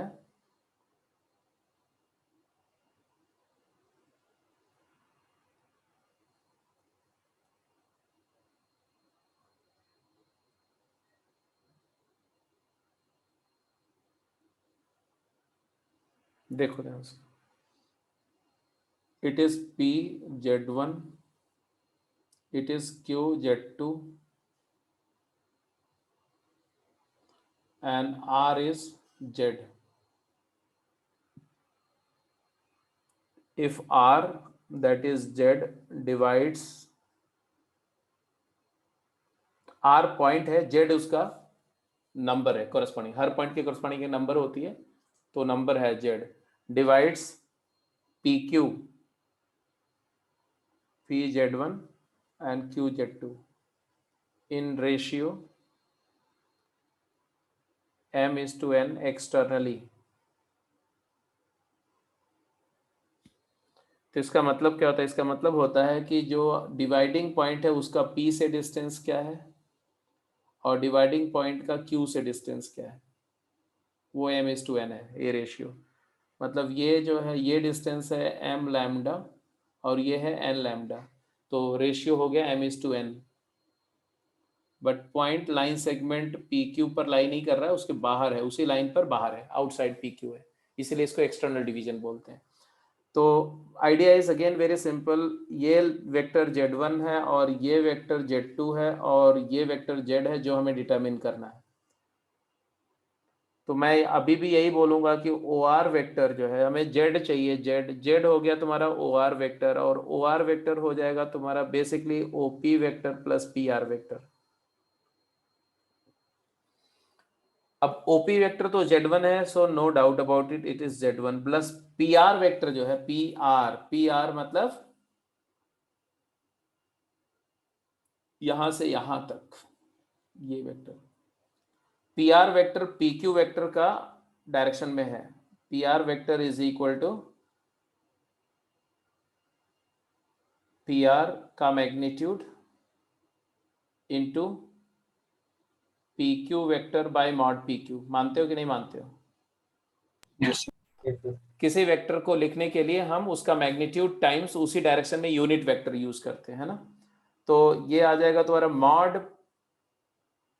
अरे मॉड है ये, मॉड PR कितना है? मॉड PR m लैम्डा, अरे R से लेके P तक की डिस्टेंस क्या है? m into lambda. और मॉड PQ कितना है? m lambda minus n lambda. और PQ तो है Z2 minus Z1। Final point का पोजीशन वेक्टर, इनिशियल पॉइंट का पोजीशन वेक्टर ये है। Is that okay? Yes yes sir. तो यहां लिख दो, ये लैम्डा कैंसिल हो जाएगा, तो आ जाएगा तुम्हारा m upon m minus n times Z2 minus Z1। फर्क समझ में आया? इंटरनल डिवीजन में m upon m plus n times Z2 minus Z1 था, यहाँ पर m upon m minus n times Z2 minus Z1 है। अब इसको अगर सिंप्लीफाई करो तो आएगा m Z1 minus n Z1 plus m times Z2 minus m times Z1 divide by m minus n है। तो m Z1 पॉजिटिव और नेगेटिव कैंसिल हो जाएगा, तो आंसर है m times Z2 minus n times Z1 upon m minus n है। ये है तुम्हारा Z सेक्शन फार्मूला। अब दोनों का ये एक्सटर्नल डिवीजन का है, एक्सटर्नल डिवीजन। और जब हमने लिखा था mZ2 माइनस के बजाय plus nZ1 upon m plus n, तो ये किसका था? ये था इंटरनल डिवीजन का। दोनों फार्मूले सेम है। यहां पर भी देखो, जो P से डिस्टेंस है m मल्टीप्लाइज टू Q का कोऑर्डिनेट, और जो Q से डिस्टेंस है n मल्टीप्लाइज टू P, तो क्रॉस मल्टीप्लाई अभी भी बोल रहा है। P से डिस्टेंस Q में मल्टीप्लाई हो रही, Q से जो डिस्टेंस है डिवीजन पॉइंट की, वो P में मल्टीप्लाई हो रही। तो कॉन्सेप्ट वही है, डिवीजन का कॉन्सेप्ट भी वही है। अब इंटरनल एक्सटर्नल डिवीजन पता है तब तो आप ये दोनों में से रिस्पेक्टिव फार्मूला यूज कर लेंगे। लेकिन अगर आपको ये ना पता हो, आपको कभी कभी पूछेंगे किस रेशियो में डिवाइड कर रहे हैं, और ये भी नहीं बताएंगे कि इंटरनल है कि एक्सटर्नल, तो क्या करेंगे? तब हम ऐसा करेंगे, ध्यान से देखो, ये दोनों फार्मूले को थोड़ा थोड़ा मैं चेंज कर रहा हूं। थोड़ा थोड़ा क्या चेंज कर रहा हूं आप देखना, इंटरेस्टिंग है। इसको मैं लिख रहा हूं minus m upon n times Z2 plus Z1 upon minus m by n plus 1, और इसको लिख रहा हूं m by n times Z2 plus Z1 upon m by n plus 1। Agreed और नॉट? Yes Yes, sir. यहाँ पर numerator denominator दोनों को डिवाइड बाई माइनस n किया, और यहाँ पर डिवाइड बाई n किया, तो ये फार्मूला आ गया। Yes sir. अब आप एक नोट करके लिख दो और बात यहाँ यहीं पर खत्म हो जाएगी। इसको नोट कर चुके हैं? पहले तो ये बताओ, यहाँ तक नोट कर चुके हैं ये डायग्राम के साथ सारा कुछ? सर एक मिनट, अभी जो आपने लेटेस्ट ग्रीन से लिखा है वो नहीं लिखा। लिख लो लिख लो। पहली बात तो ये है कि ये जो भी मैं बता रहा हूँ ये कॉन्सेप्ट है, ये आपकी कॉन्सेप्ट नोटबुक में होना चाहिए। नहीं है, अगर आप रफ में कर रहे हो तो वहां नोट कर लेना।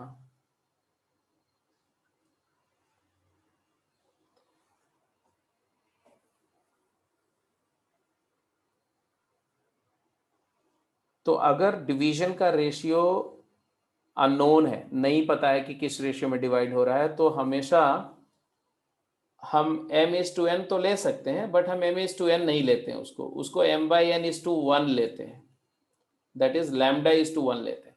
तो whenever the ratio of division is not given, then always take it as λ/1। This is the first rule, always take it as λ/1।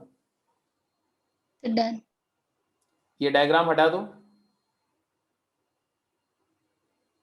ये डायग्राम हटा दूं? Yes. Yes yes sir. Sir.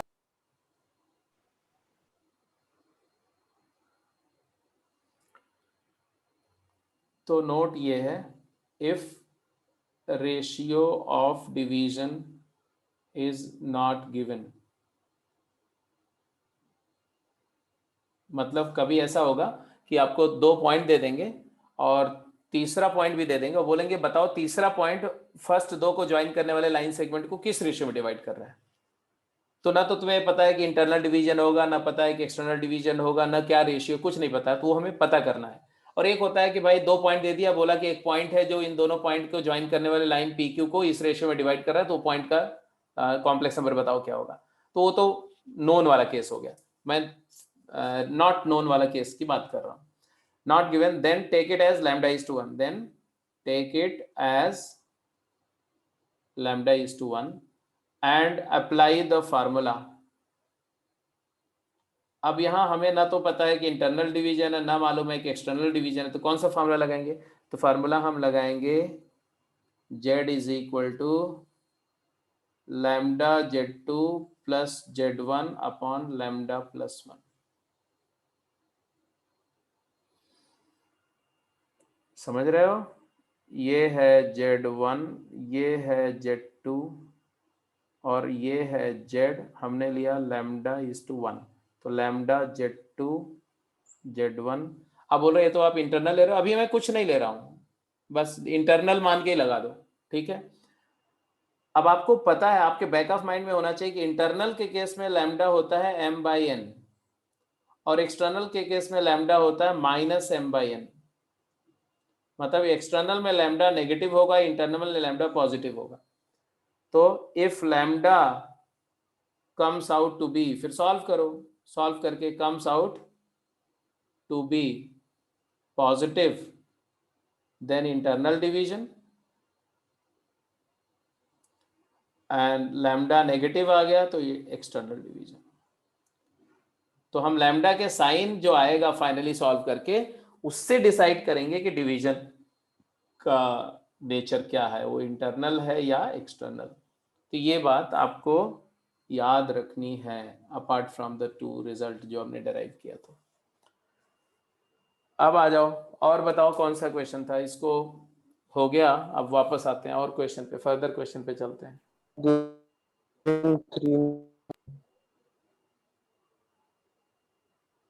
Game पहले तो मैं इसको, ये डिस्कशन को complete कर लो, इसको नोट कर लिया, हटाओ इसको, स्लाइड को। Yes sir. Yes, sir. ठीक है जी। तो इसमें कोई और डाउट फर्दर? 18 के बाद 19, 20 इधर कोई डाउट तो नहीं है? 19 Z1 Z2 और complex number such that Z1 plus Z2 is real. इसका मतलब है कि क्या क्या मतलब है इसका? अगर Z1 प्लस Z2 रियल है तो Imaginary sum 0. इमेजिनरी पार्ट 0 आ जाएगा। तो इमेजिनरी पार्ट अपोजिट साइन का होगा दोनों का।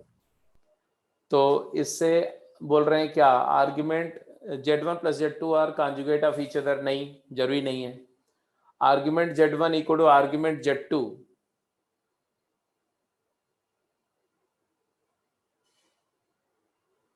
Sir argument Z1 plus, sir conjugate क्यों गलत होगा? सर कॉन्जुगेट होगा तो मतलब दोनों के इमेजिनरी पार्ट का साइन डिफरेंट हो जाएगा, तो सम के 0 हो जाएगा। इन्होंने ये बोला कि कॉन्जुगेट है तो सम 0 होगा, या सम 0 है तो क्या होगा? क्या पूछ रहे हैं? दिया क्या हुआ है? दिया है Z1 प्लस Z2 रियल है, इसका मतलब है कि Z1 x plus iota y है, तो Z2 जो है वो x dash minus iota y हो सकता है। अब हो सकता है कि x और x डैश इक्वल भी हो जाए, बट हो सकता है, कंपल्सन नहीं है। एंड सो बस हम इतना ही बोल सकते हैं कि Z1 जो है वो कुछ नंबर है x plus iota y type की, एंड Z2 जो है वो x naught minus iota y type की नंबर है। It is not necessary that x and x naught are same number. Okay तो हम ये नहीं बोल सकते हैं कि दोनों कॉन्जुगेट होंगी। अगर दोनों कॉन्जुगेट होंगी तो Z1 प्लस Z2 रियल होगा, बट रियल है दोनों, Z1 Z2 का सम रियल है, तो कॉन्जुगेट होंगी ये नहीं बोल सकते। मतलब कन्वर्स तुम बोल रही हो, आप कन्वर्स स्टेटमेंट बोल रही है। मैं बोल रहा हूँ कि P इम्प्लाइज Q पूछ रहा हूँ मैं तुमसे, और आप बोल रहे हो कि Q इम्प्लाइज P। तो Q इम्प्लाइज P तो ट्रू है, बिल्कुल सही बात है, it is true. But Q implies P true है, इसका मतलब ये थोड़ी है कि P इम्प्लाइज Q ट्रू होगा।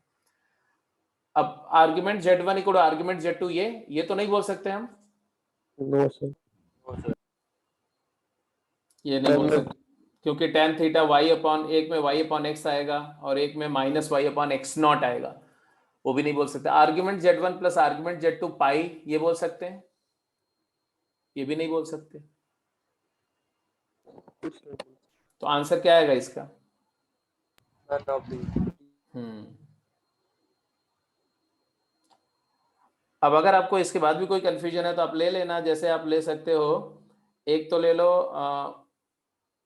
1 minus iota root 3, 1 plus iota root 3 एक को ले लो, और एक को ले लो आप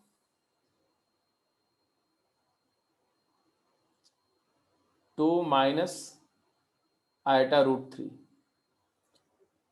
अब जरा दोनों को देखो, तो एक का पहले का आर्ग्यूमेंट क्या होगा? रूट 3 होगा, रूट 3 मतलब पाई बाई 3 होगा, और दूसरे का आर्ग्यूमेंट क्या होगा? अच्छा, इसको भी और सिंपल करना चाहें अगर हम, तो इसको 2 रूट 3 ले लो, बड़ा इंटरेस्टिंग हो जाएगा थोड़ा। तो दूसरे का आर्ग्यूमेंट क्या होगा? Root 3 by 2 root 3 minus half, ऐसा नहीं, और ये भी नहीं लेते हैं। I am going to make it so simple कि आप सीधे एंगल निकाल सको।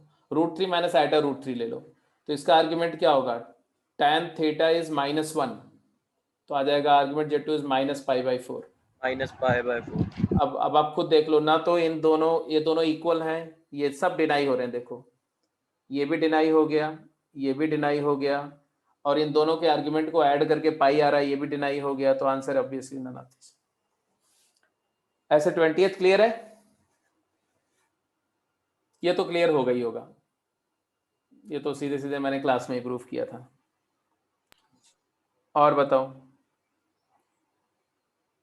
सर हाँ बोलो। सर क्यूब रूट सर मतलब कब करेंगे सर? आज क्लास में, आज की क्लास में वही सब करेंगे। Cube root of unity, nth root of unity वैसे तो एंड में जब हम लोग ज्योमेट्रिक पार्ट करेंगे तो वहां पर डिटेल में करेंगे, लेकिन जितना आपको जरूरत है उतना आज करा देंगे। हाँ जी, ये टेक्सचर एक्सरसाइज 4 में भी कोई डाउट है किसी को, या किया है नहीं किया? फटाफट कंक्लूड करो तो आगे चलें, गेम में चलें फिर। सर अभी थर्ड तक ही किया है। ओके, सभी ने थर्ड तक किया है, फोर्थ में अभी किसी ने नहीं किया है। एनीवे फोर्थ में क्यूब रूट ऑफ यूनिटी भी इन्वॉल्व था, इसलिए भी नहीं किया होगा आपको। 19 क्वेश्चन है सर, तो बाकी कौन तो कौन सा textual exercise 4 19 question. Textual exercise 4 का 19th बोल रहे हो? नहीं नहीं, अभी हमने डिस्कस नहीं किया कॉन्सेप्ट बेटा, आज क्लास में कर लेने के बाद देखते हैं। सर बाकी तो हो गए थे सारे। चलो अच्छी बात है, ठीक है, तो तुमने अपने एंड पे कर लिया होगा, इसको हटाओ। अब आ जाइए आप, गेम में कौन सा बोल रहे थे? गेम 3 पे करने पहले उसमें ज्यादा डाउट्स हैं, गेम 3? उसमें ज्यादा डाउट्स थे sir. Hold on.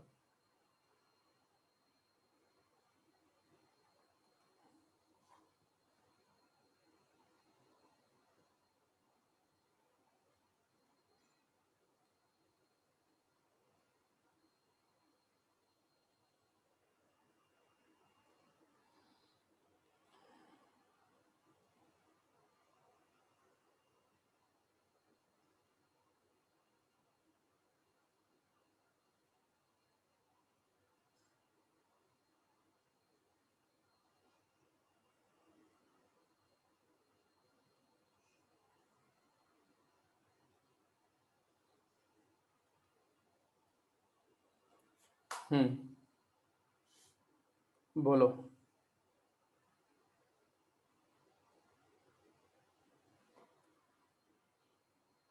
Sir, question number 12, 18.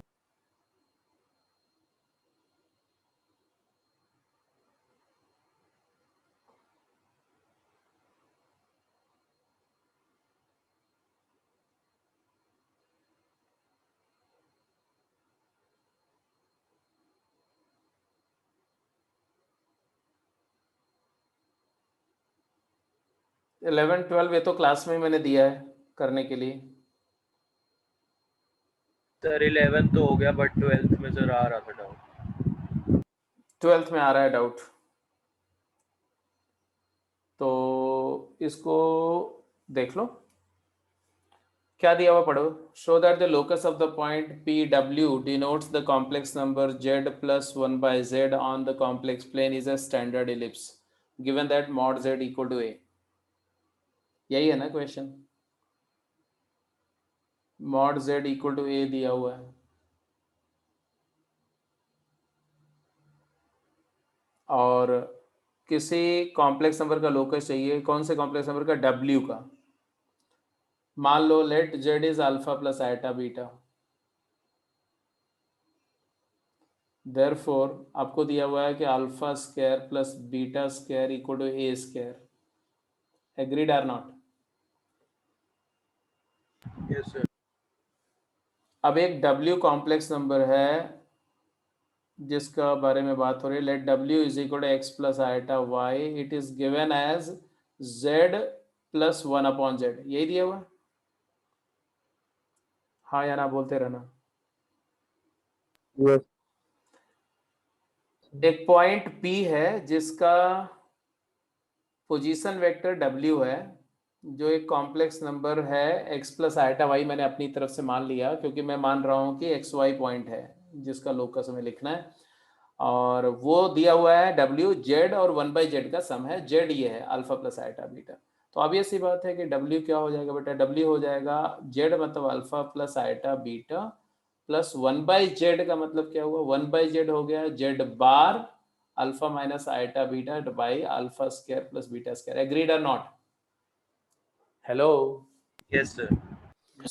इसका मतलब है कि ये है alpha plus alpha upon alpha square plus beta square plus iota times beta minus beta upon alpha square plus beta square. Agreed? Hello. Yes, sir. तो ये x plus iota Y हो गया। तो comparing the real and imaginary part क्या आ रहा है?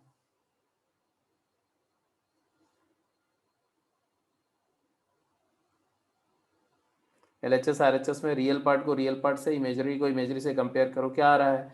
x की वैल्यू क्या आ रही है? x is equal to alpha plus alpha by alpha square plus beta square, और y क्या आ रहा है? Beta minus beta by alpha square plus beta square. यही आ रहा है कि नहीं? Yes sir. Yes.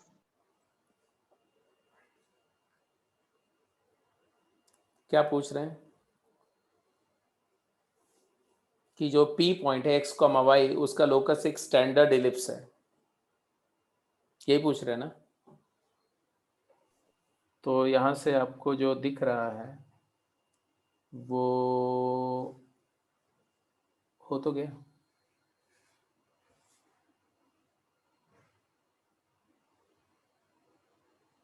नहीं हो गया?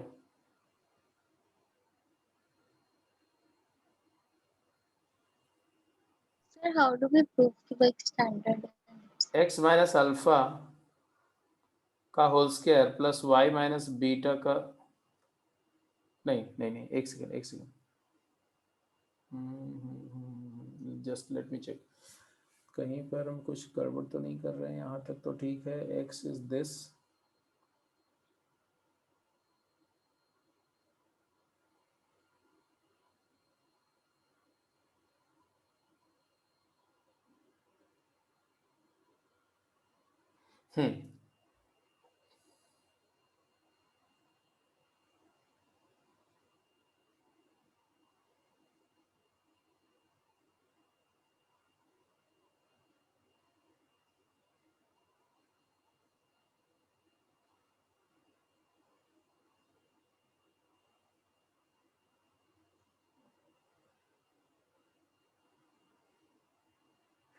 So that's my हो गया। इसको ऐसा करो, x बाय अल्फा की वैल्यू क्या आ रही है? 1 प्लस 1 अपॉन दिस, यही आएगी। और y बाय बीटा की वैल्यू आएगी 1 माइनस 1 अपॉन दिस, यही आ रही। यस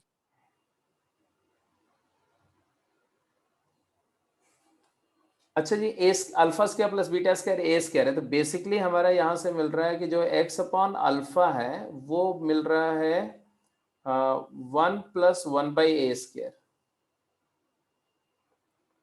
और जो y बाय बीटा है ये मिल रहा है 1 माइनस 1 बाई ए स्क्वायर।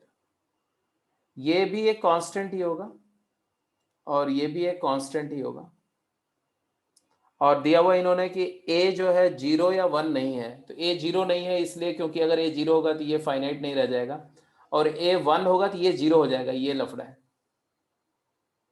ठीक है, तो अब आ गया तुम्हारा, स्क्वायर करके ऐड कर दो, तो x square by alpha square plus या एक्स स्क्वायर बाई, इसको कुछ मान लें, ऐसा आ गया है। अब इलिप्स का इक्वेशन पता है क्या तुम लोगों को कैसा होता है? स्टैंडर्ड इलिप्स का, सर्कल का पता है कैसा होता है? स्टैंडर्ड सर्कल का इक्वेशन पता है? एक्स स्क्वायर, अभी देखो, X square times alpha into 1 plus 1 by A square का whole square plus Y square times beta into 1 minus 1 by A square का होल स्क्वायर इक्वल टू 1 है। आपको पता होना चाहिए कि X square plus Y square is equal to A square, ये circle होता है, स्टैंडर्ड सर्कल, यस जिसका सेंटर होता है 0,0 और रेडियस a। और अगर हम लिखते हैं x square upon a square plus Y square upon b square equal to 1, तो ये स्टैंडर्ड इलिप्स होता है। दोनों का शेप में बहुत ज़्यादा फर्क नहीं होता है, सर्कल सेंटर से हर पॉइंट का डिस्टेंस सेम होता है, और इलिप्स डिस्टेंस चेंज होती रहती है सेंटर से। तो इलिप्स में 2 फोकाई होते हैं, सर्कल में ये दोनों फोकाई सेंटर पे चले जाते हैं, और ये किसी भी फोकस से जो इलिप्स का जो डिस्टेंसेस का सम कांस्टेंट होता है ऐसे, मतलब जो कोई भी पॉइंट अगर इलिप्टिकल पाथ पे मूव कर रहा है तो उसका ए और बी अगर फोकस है, पी और पी बी का सम कांस्टेंट रहता है, हमेशा इस तरह से मूव करता है। तो ये इलिप्स का शेप है। इसका और सर्कल का इक्वेशन में फर्क यही होता है कि सर्कल में दोनों डायमीटर सेम होते हैं, चाहे ऐसे वाला डायमीटर ले लो चाहे ऐसे वाला डायमीटर ले लो, बट इलिप्स में ये माइनर एक्सेस होती है, छोटा डायमीटर होता है, और ये मेजर एक्सेस होती है, बड़ा डायमीटर होता है। इसके अलावा इन्फिनाइट मेनी डायमीटर्स होते हैं, सब अलग अलग लेंथ के होते हैं। ठीक है, तो सारे तो नहीं बट कुछ पहले डायमीटर सबसे मिनिमम से मैक्सिमम वेरी करते हैं ऐसे। Diameter is a line, diameter is a cord passing through centre. Anyway, तो इक्वेशन ये होता है स्टैंडर्ड इलिप्स का। अब समझ लो, ये स्टैंडर्ड इलिप्स का इक्वेशन दिख रहा है कि नहीं दिख रहा है, आप मेकआउट कर लो। दिख रहा है कि नहीं दिख रहा है? Yes sir. That's it. तो ये सब क्वेश्चन एक्चुअली ज्योमेट्रिकल पार्ट के क्वेश्चन है, ये आपके लिए हम आपके साथ डिस्कस कर ले रहे हैं क्योंकि यू कैन अंडरस्टैंड अभी भी, बट जब ये इस तरह के क्वेश्चन मेजरली एंड में डिस्कस होंगे, जब हम लोग geometry of complex number year and में करेंगे। तो एनीवे, और कौन सा पूछ रहे थे तुम? 27, 28 27, 28। सर मुझे पूछ रहे थे स्टैंडर्ड सर्कल के क्वेश्चन में आपने रेडियन कितना दिखाया था?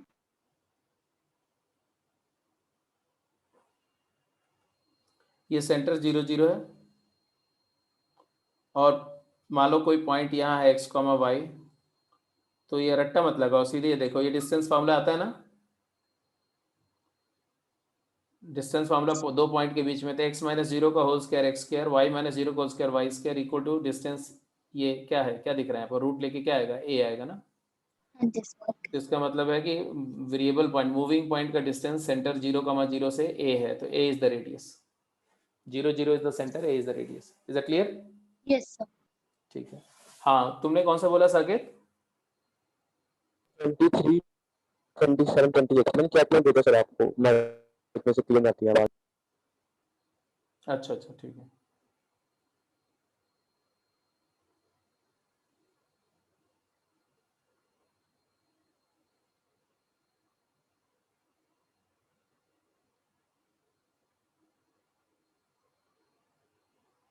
ट्वेंटी थ्री तो ये है।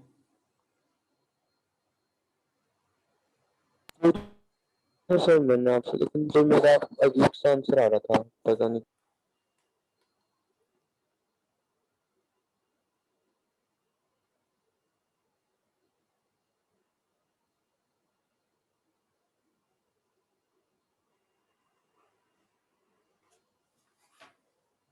अजीब सा आंसर आ रहा था। अजीब सा का मतलब आंसर मैच ही नहीं कर रहा था।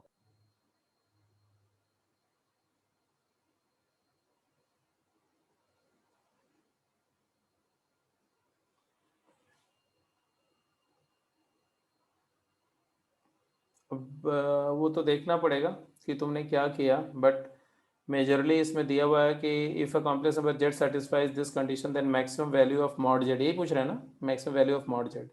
Yes sir.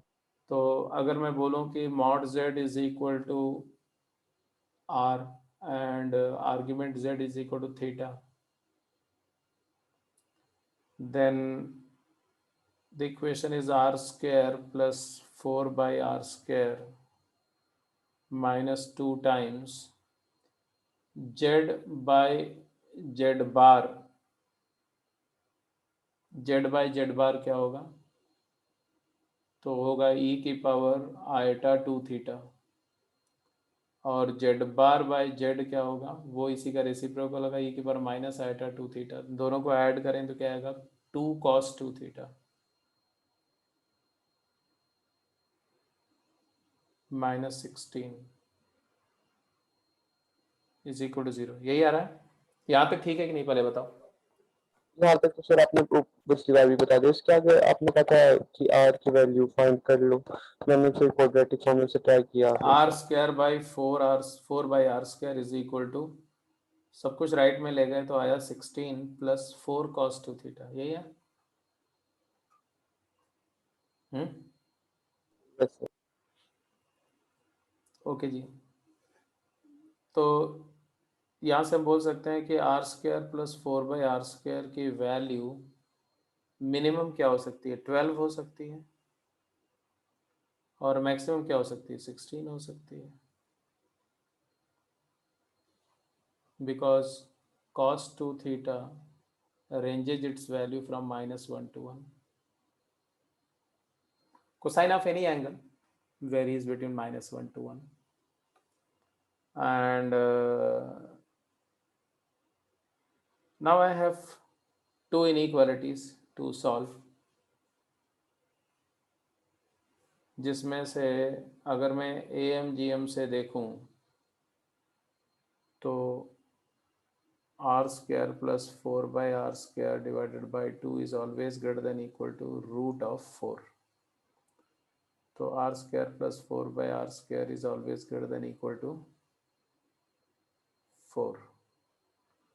तो ये अभी तो दोनों ही सेटिस्फाई हो रहे हैं, ये भी और ये भी, तो सॉल्व ही करना पड़ेगा हमें। तो आपने क्या यहाँ तक इन्हीं दोनों इनइक्वालिटी को सॉल्व किया था कि कुछ और किया था, ये पहले बताओ मुझको साकेत। मैं तो यहाँ सेकंड स्टेप तक पहुंचा था, आर स्क्वायर प्लस 4 बाई r square is equal to 16 plus 4 times. चलो अब इसको ऐसा करते हैं, आर स्क्वायर से मल्टीप्लाई करते हैं। 12 r square is less than equal to r to the power 4 plus 4r square less than equal to 16r square. So the corresponding inequality is r to the power 4 minus, तो r square नहीं आएगा, 4 आएगा सिर्फ। हाँ क्या बोल रहे हो? क्या सिर्फ 4 आएगा, 4 आर स्क्वायर लिख दिया आपने। Yes yes sir. हाँ, गॉट इट 4 ही आएगा 4। तो r to the power 4 minus 12r square plus 4 is greater than equal to 0. एक तो ये आ गया,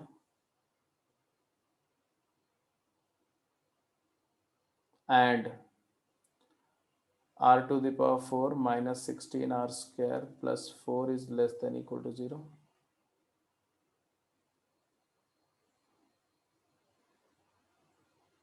यहाँ से r स्क्वायर की रेंज आएगी, क्या आएगी बताओ? 2 रूट इसके आएंगे ना,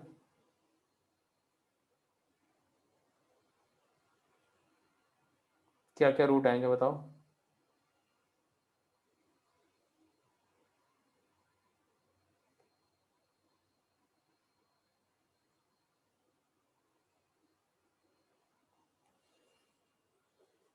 डायरेक्ट ऐसे तो रूट नहीं आ रहे हैं, आप अगर देखोगे तो आएगा 12 plus minus under root 144 minus 16 कितना हो गया, डिवाइडेड बाय 2 कितना हो गया भाई, 6 प्लस माइनस 16 कॉमन ले लिया तो 4 चला गया बाहर,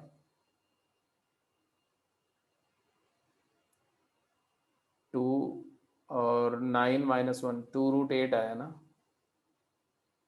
बोलो भाई यही आ रहा है?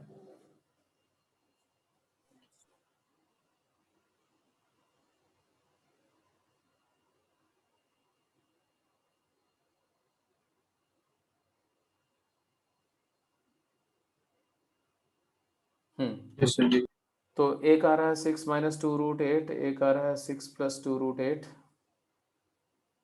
और इन्होंने बोला कि रूट के बाहर का एक्सप्रेशन था आर स्क्वायर की रेंज आएगी, ऐसा मतलब आर स्क्वायर के बारे में इंफॉर्मेशन जो आएगी कि r square is greater than, r square belongs to 2 root 8 कितना होगा, नेगेटिव होगा ना, नहीं पॉजिटिव होगा, रूट 8 होगा तुम्हारा 2 रूट 2 2.8 समथिंग पॉजिटिव। तो r square is less than 6 minus 2 root 8 और r square is greater than equal to 6 plus 2 root 8, एक तो कंडीशन ये आ रही है हमारी, और ये कंडीशन यहां से आ रही है, आर स्क्वायर पॉजिटिव है ये तो क्लियर है, अभी यहां से कंडीशन क्या आ रही है उसको भी देखो, तो ये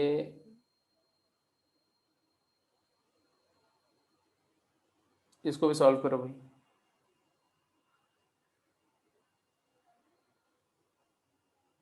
तो 16 plus minus under root 256 minus 16 divide by 2, ये 240 हो गया, 240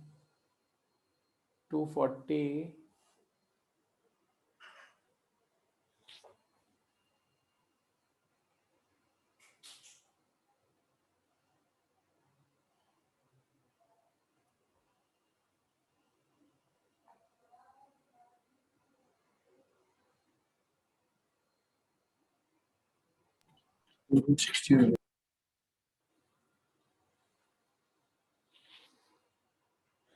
but the problem is something different, problem ये हो रही है कि ये इतना सिंपल सा आंसर कैसे आ रहा है, इसमें से किसी भी नंबर का जो स्क्वायर रूट है, अगर मैं इसका स्क्वायर रूट लेता हूँ 8, इसका 6 प्लस 2 रूट 8 का स्क्वायर रूट क्या आएगा, 6 प्लस 2 रूट 8 का स्क्वायर रूट क्या आएगा, तो लास्ट वाला क्वेश्चन तो फिर रिकॉर्ड भी नहीं हुआ, एनीवे लास्ट वाला क्लियर तो है, हो जाएगा ना? Sir yes sir. अब ये 27 में मॉड z इक्वल टू 1 है, तो इसका मतलब है कि किसी भी कॉम्प्लेक्स नंबर को अगर आप लेंगे तो किस तरह से लेंगे, उसका इन्वर्स उसके कॉन्जुगेट के बराबर होते हैं। हाँ तो अगर आप तो दिया कि मॉड z इक्वल टू 1 दिया हुआ है, तो इसका मतलब z बार जो है 1 बाई z है, मतलब है कि a बार जो है वो 1 बाई a है, and b bar 1 by b है, और c बार 1 बाई c है। तो अगर कोई बोलता है mod of a b plus b c plus c a, it is equal to mod ABC into mod 1 by A plus mod 1 by B plus mod 1 by C. That is equal to mod ABC into mod A bar plus B bar plus C bar. That is equal to mod ABC plus mod A plus B plus C का bar. That is equal to mod ABC into mod of A plus B plus C. तो it is equal to mod ABC. A plus B plus C is ABC. Mod ABC का whole square. And that is equal to mod A का whole square into mod B into mod C का whole square. That is 1.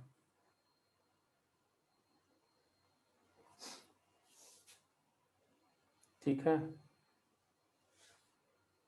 ठीक है कि नहीं? मैं क्या करा था A plus C का mod is equal to mod A B C. कहाँ पर?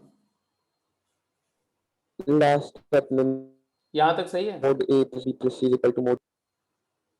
यहाँ तो ये तो सही है, ये इसी को इवेलुएट करना था ना। तो ये इसमें हम ABC कॉमन ले लिए, इसको लिख दिया ABC times 1 by A plus 1 by B plus 1 by C। फिर मॉड को डिस्प्यूट कर दिया, mod ABC into mod of second.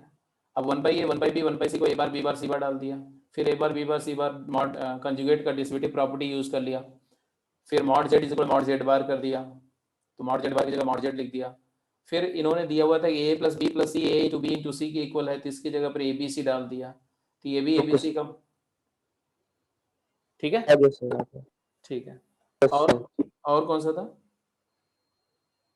28.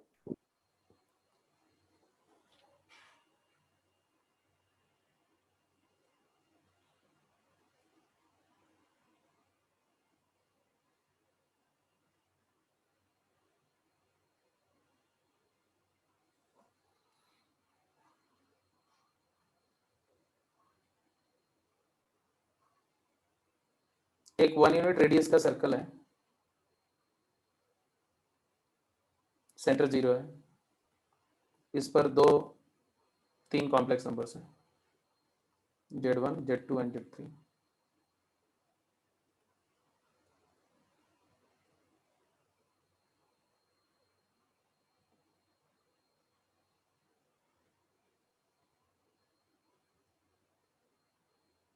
ये है mod AB is equal to mod Z1 minus Z2, BC is equal to mod Z2 minus Z3, CA is equal to mod Z1 minus Z3।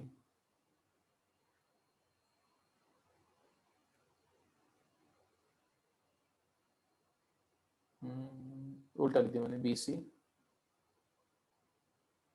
Z2 Z3 AC AB।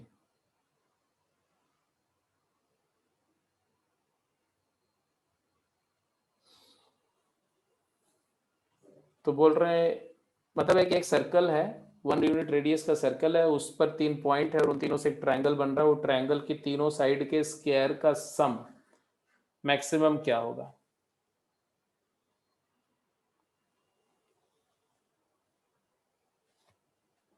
What can be the maximum?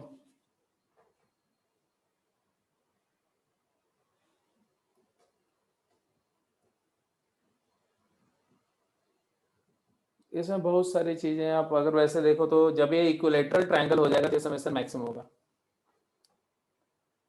Equilateral होगा तो side length क्या होगी?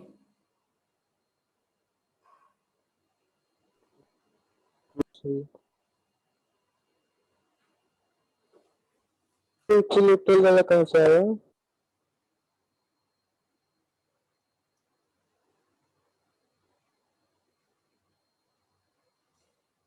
पहले जो मैं बोल रहा हूँ वो बताओ, फिर वो सब बातें बाद में बताऊंगा मैं। अगर किसी सर्कल में एक इक्विलेटरल ट्रायंगल इंस्क्राइब करो तो उसके साइड की लेंथ क्या होगी? सर्कल का रेडियस R है, जल्दी बोलो। What is the length of sides of the equilateral triangle which is inscribed in a circle of radius R?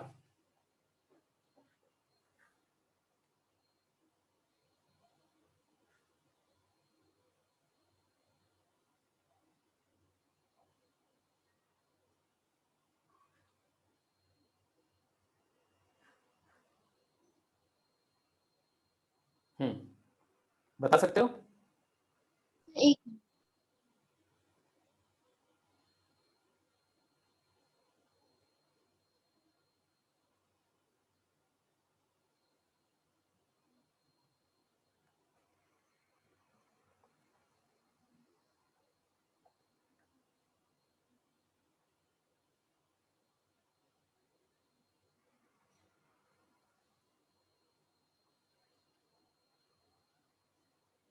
R√3 no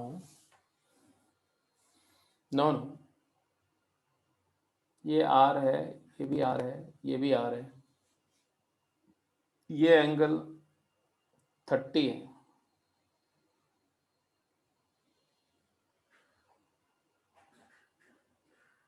are cos 30, ये बी एम हो गया, कॉस 30 इज √3/2। क्या बोला तूने? R√3 बोला था? Yes sir. हाँ ठीक है, ठीक बोला। तो आ गया तुम्हारा R√3/2, इसी का डबल हो जाएगा ना, तो BC।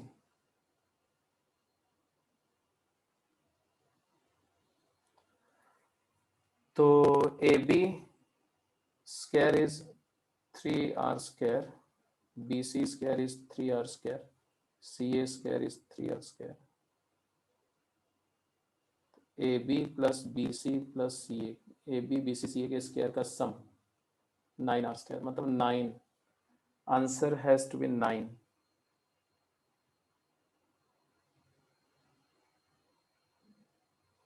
R की वैल्यू 1 ले लेंगे हम। हाँ जी, आंसर क्या दिया हुआ पहले बताओ। 9 ही दिया हुआ सर। हाँ आप बोलो, क्या बोल रहे हो? 9 ही दिया हुआ है आंसर।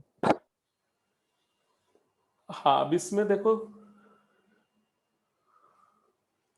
एक इनइक्वालिटी यूज होगी, कई सारी इनइक्वालिटीज इस्तेमाल हो गई अगर मैं ज्योमेट्रिकली वर्कआउट कर रहा हूँ तो, कि एक तो है कि x² + y²/2 is greater then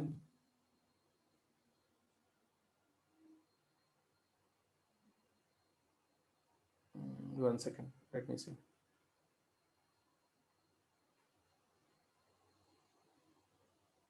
x + y/2 का होल स्क्वायर,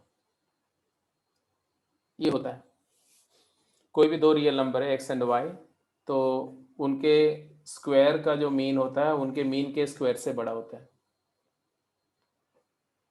तो उस कॉन्सेप्ट से अगर जाओगे तो एक बात तो यहाँ से आपको समझ में आएगी कि Z1 - Z2 का मॉड का होल स्क्वायर, मतलब ये स्क्वायर प्लस ये स्क्वायर प्लस ये square divide by 3 is greater than equal to, जैसे ये हम यूज करेंगे x + y x² + y² + z² divided by 3 is greater than equal to x + y + z/3 का होल स्क्वायर। और फिर अब ये जो x y z है, x है तुम्हारा मॉड Z1 - Z2, y है तुम्हारा मॉड Z2 - Z3, z है तुम्हारा मॉड Z3 - Z1। तो ये भी ट्रू है कि x + y + z/3 is greater than equal to,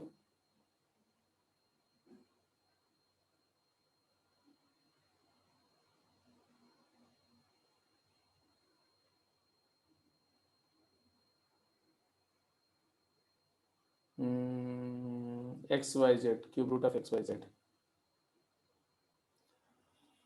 इसका मतलब है कि इस क्वांटिटी की हमें,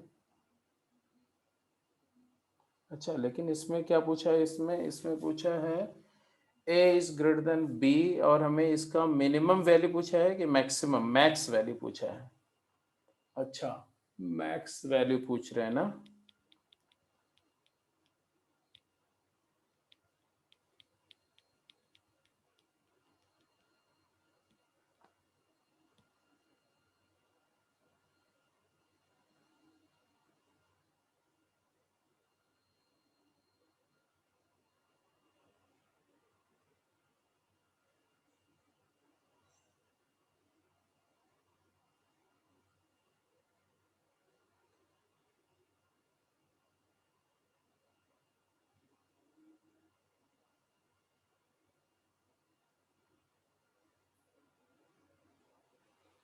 मैक्स वैल्यू पूछ रहे हैं तो भी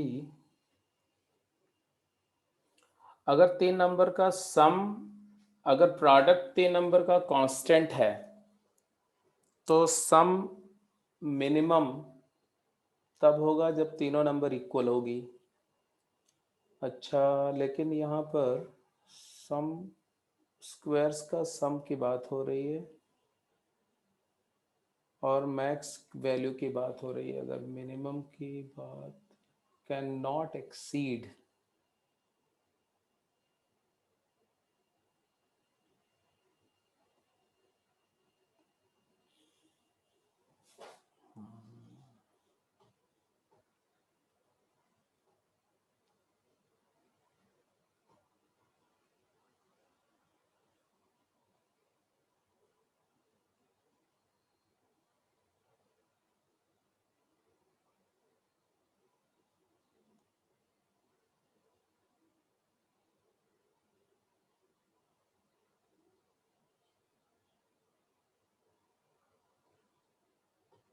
चलो इसको मैं कुछ अलग तरीके से सोचूंगा।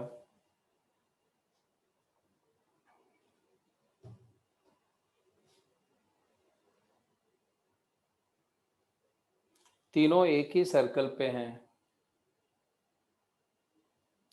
इनकी डिस्टेंस, इनका जो पेरीमीटर है ये मैक्सिमम कब होगा?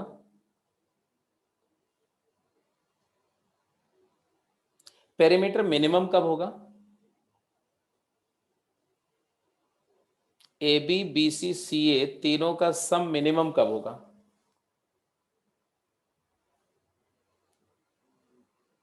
जब तीनों बराबर होंगे। जब तीनों सेम हो जाएंगे, मतलब तीनों पॉइंट एक हो जाएंगे तब मिनिमम होगा। और तीनों का पेरीमीटर मैक्सिमम कब होगा?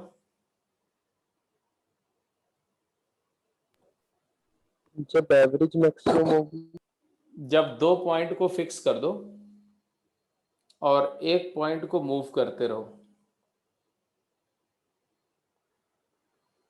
तो मैक्सिमम दोनों साइड का सम, एक इंक्रीज करेगी साइड, एक डिक्रीज करेगी, तो मैक्सिमम यहीं पर ऐसी सिचुएशन होगी कि सपोज करो कि हमने एक सर्कल लिया और वो सर्कल पर 2 पॉइंट को यहाँ फिक्स कर दिया। अब ये पॉइंट को हम वेरी कर रहे हैं, ये समेशन चेंज हो रहा है, ये समेशन चेंज हो रहा है और मैक्सिमम यहाँ होगा जब ये आइसोसेलेस होगा। और इसी तरह से हम ये बोल सकते हैं कि, और इसी तरह से हम इसको भी तो चेंज कर सकते हैं ये, तो ऐसे इस वाले बेस को फिक्स कर दो तो जब ये आइसो मतलब इक्विलेटरल होगा तो जाके पेरीमीटर मैक्सिमम होगा। तो इक्विलेटरल में पेरीमीटर मैक्सिमम होगा, ये तो हम जस्टिफाई कर सकते हैं। बट यहाँ पर जस्टिफिकेशन में थोड़ा सा ट्रबल है, यहाँ पर बोल रहे हैं कि पेरीमीटर नहीं, स्क्वायर ऑफ साइड्स का sum, A square plus B square plus C square हमें मैक्सिमम करना है।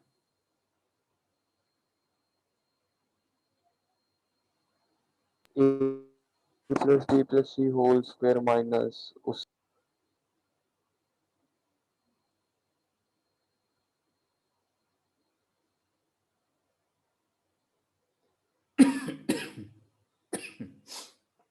वही मैं सोच रहा हूँ, इसको कॉम्प्लेक्स नंबर से तो कनेक्ट करो ही मत, इसको दूसरे तरीके से सोचना पड़ेगा। मैं कि एक ट्रायंगल के अंदर में एक कोई भी ऐसे एक सर्कल में ट्रायंगल बना हुआ और ये ट्रायंगल की साइड ए बी सी है और हमें A square plus B square plus C square का मैक्स चाहिए।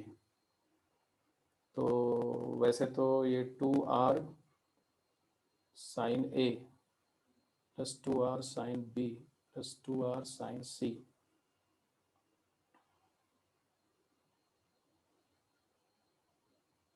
इसका मैक्स चाहिए। तो आ गया 4r square into sine square A plus sine square B plus sine square C का मैक्स चाहिए। Sine square A plus sine square B plus sine square C का मैक्स चाहिए। तो इसको भी हम लिखना चाहें तो लिख सकते हैं 4r square into sine square A मतलब होता है 1 माइनस कॉस 2a बाई 2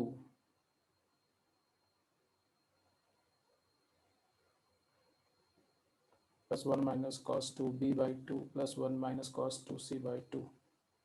तो आ जाएगा 4r² times 3/2 minus half cos 2a plus cos 2b plus cos 2c। Okay, cos 2a plus cos 2b plus cos 2c हो जाएगा। Actually नहीं, ये हो तो जाएगा बट ये ट्रिग्नोमेट्री पर बहुत डिटेल ट्रिग्नोमेट्री में चला जाएगा। ऐसा आएगा, ऐसा ट्रायंगल होगा और इसमें हम 3 पॉइंट ले रहे हैं, तीनों का सम बाई 3, तो आ जाएगा हमारा, एक सेकेंड देखना, cos 2a plus cos 2b plus cos 2c by 3 is always less than equal to cosine of 2a plus 2b plus 2c by 3। ये आ जाएगा तुम्हारा a plus b 60 120 cos 120 is minus half।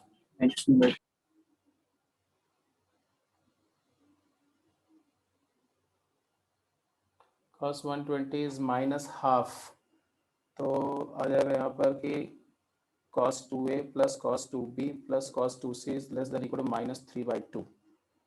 तो minus half से multiply करें तो क्या आएगा ये,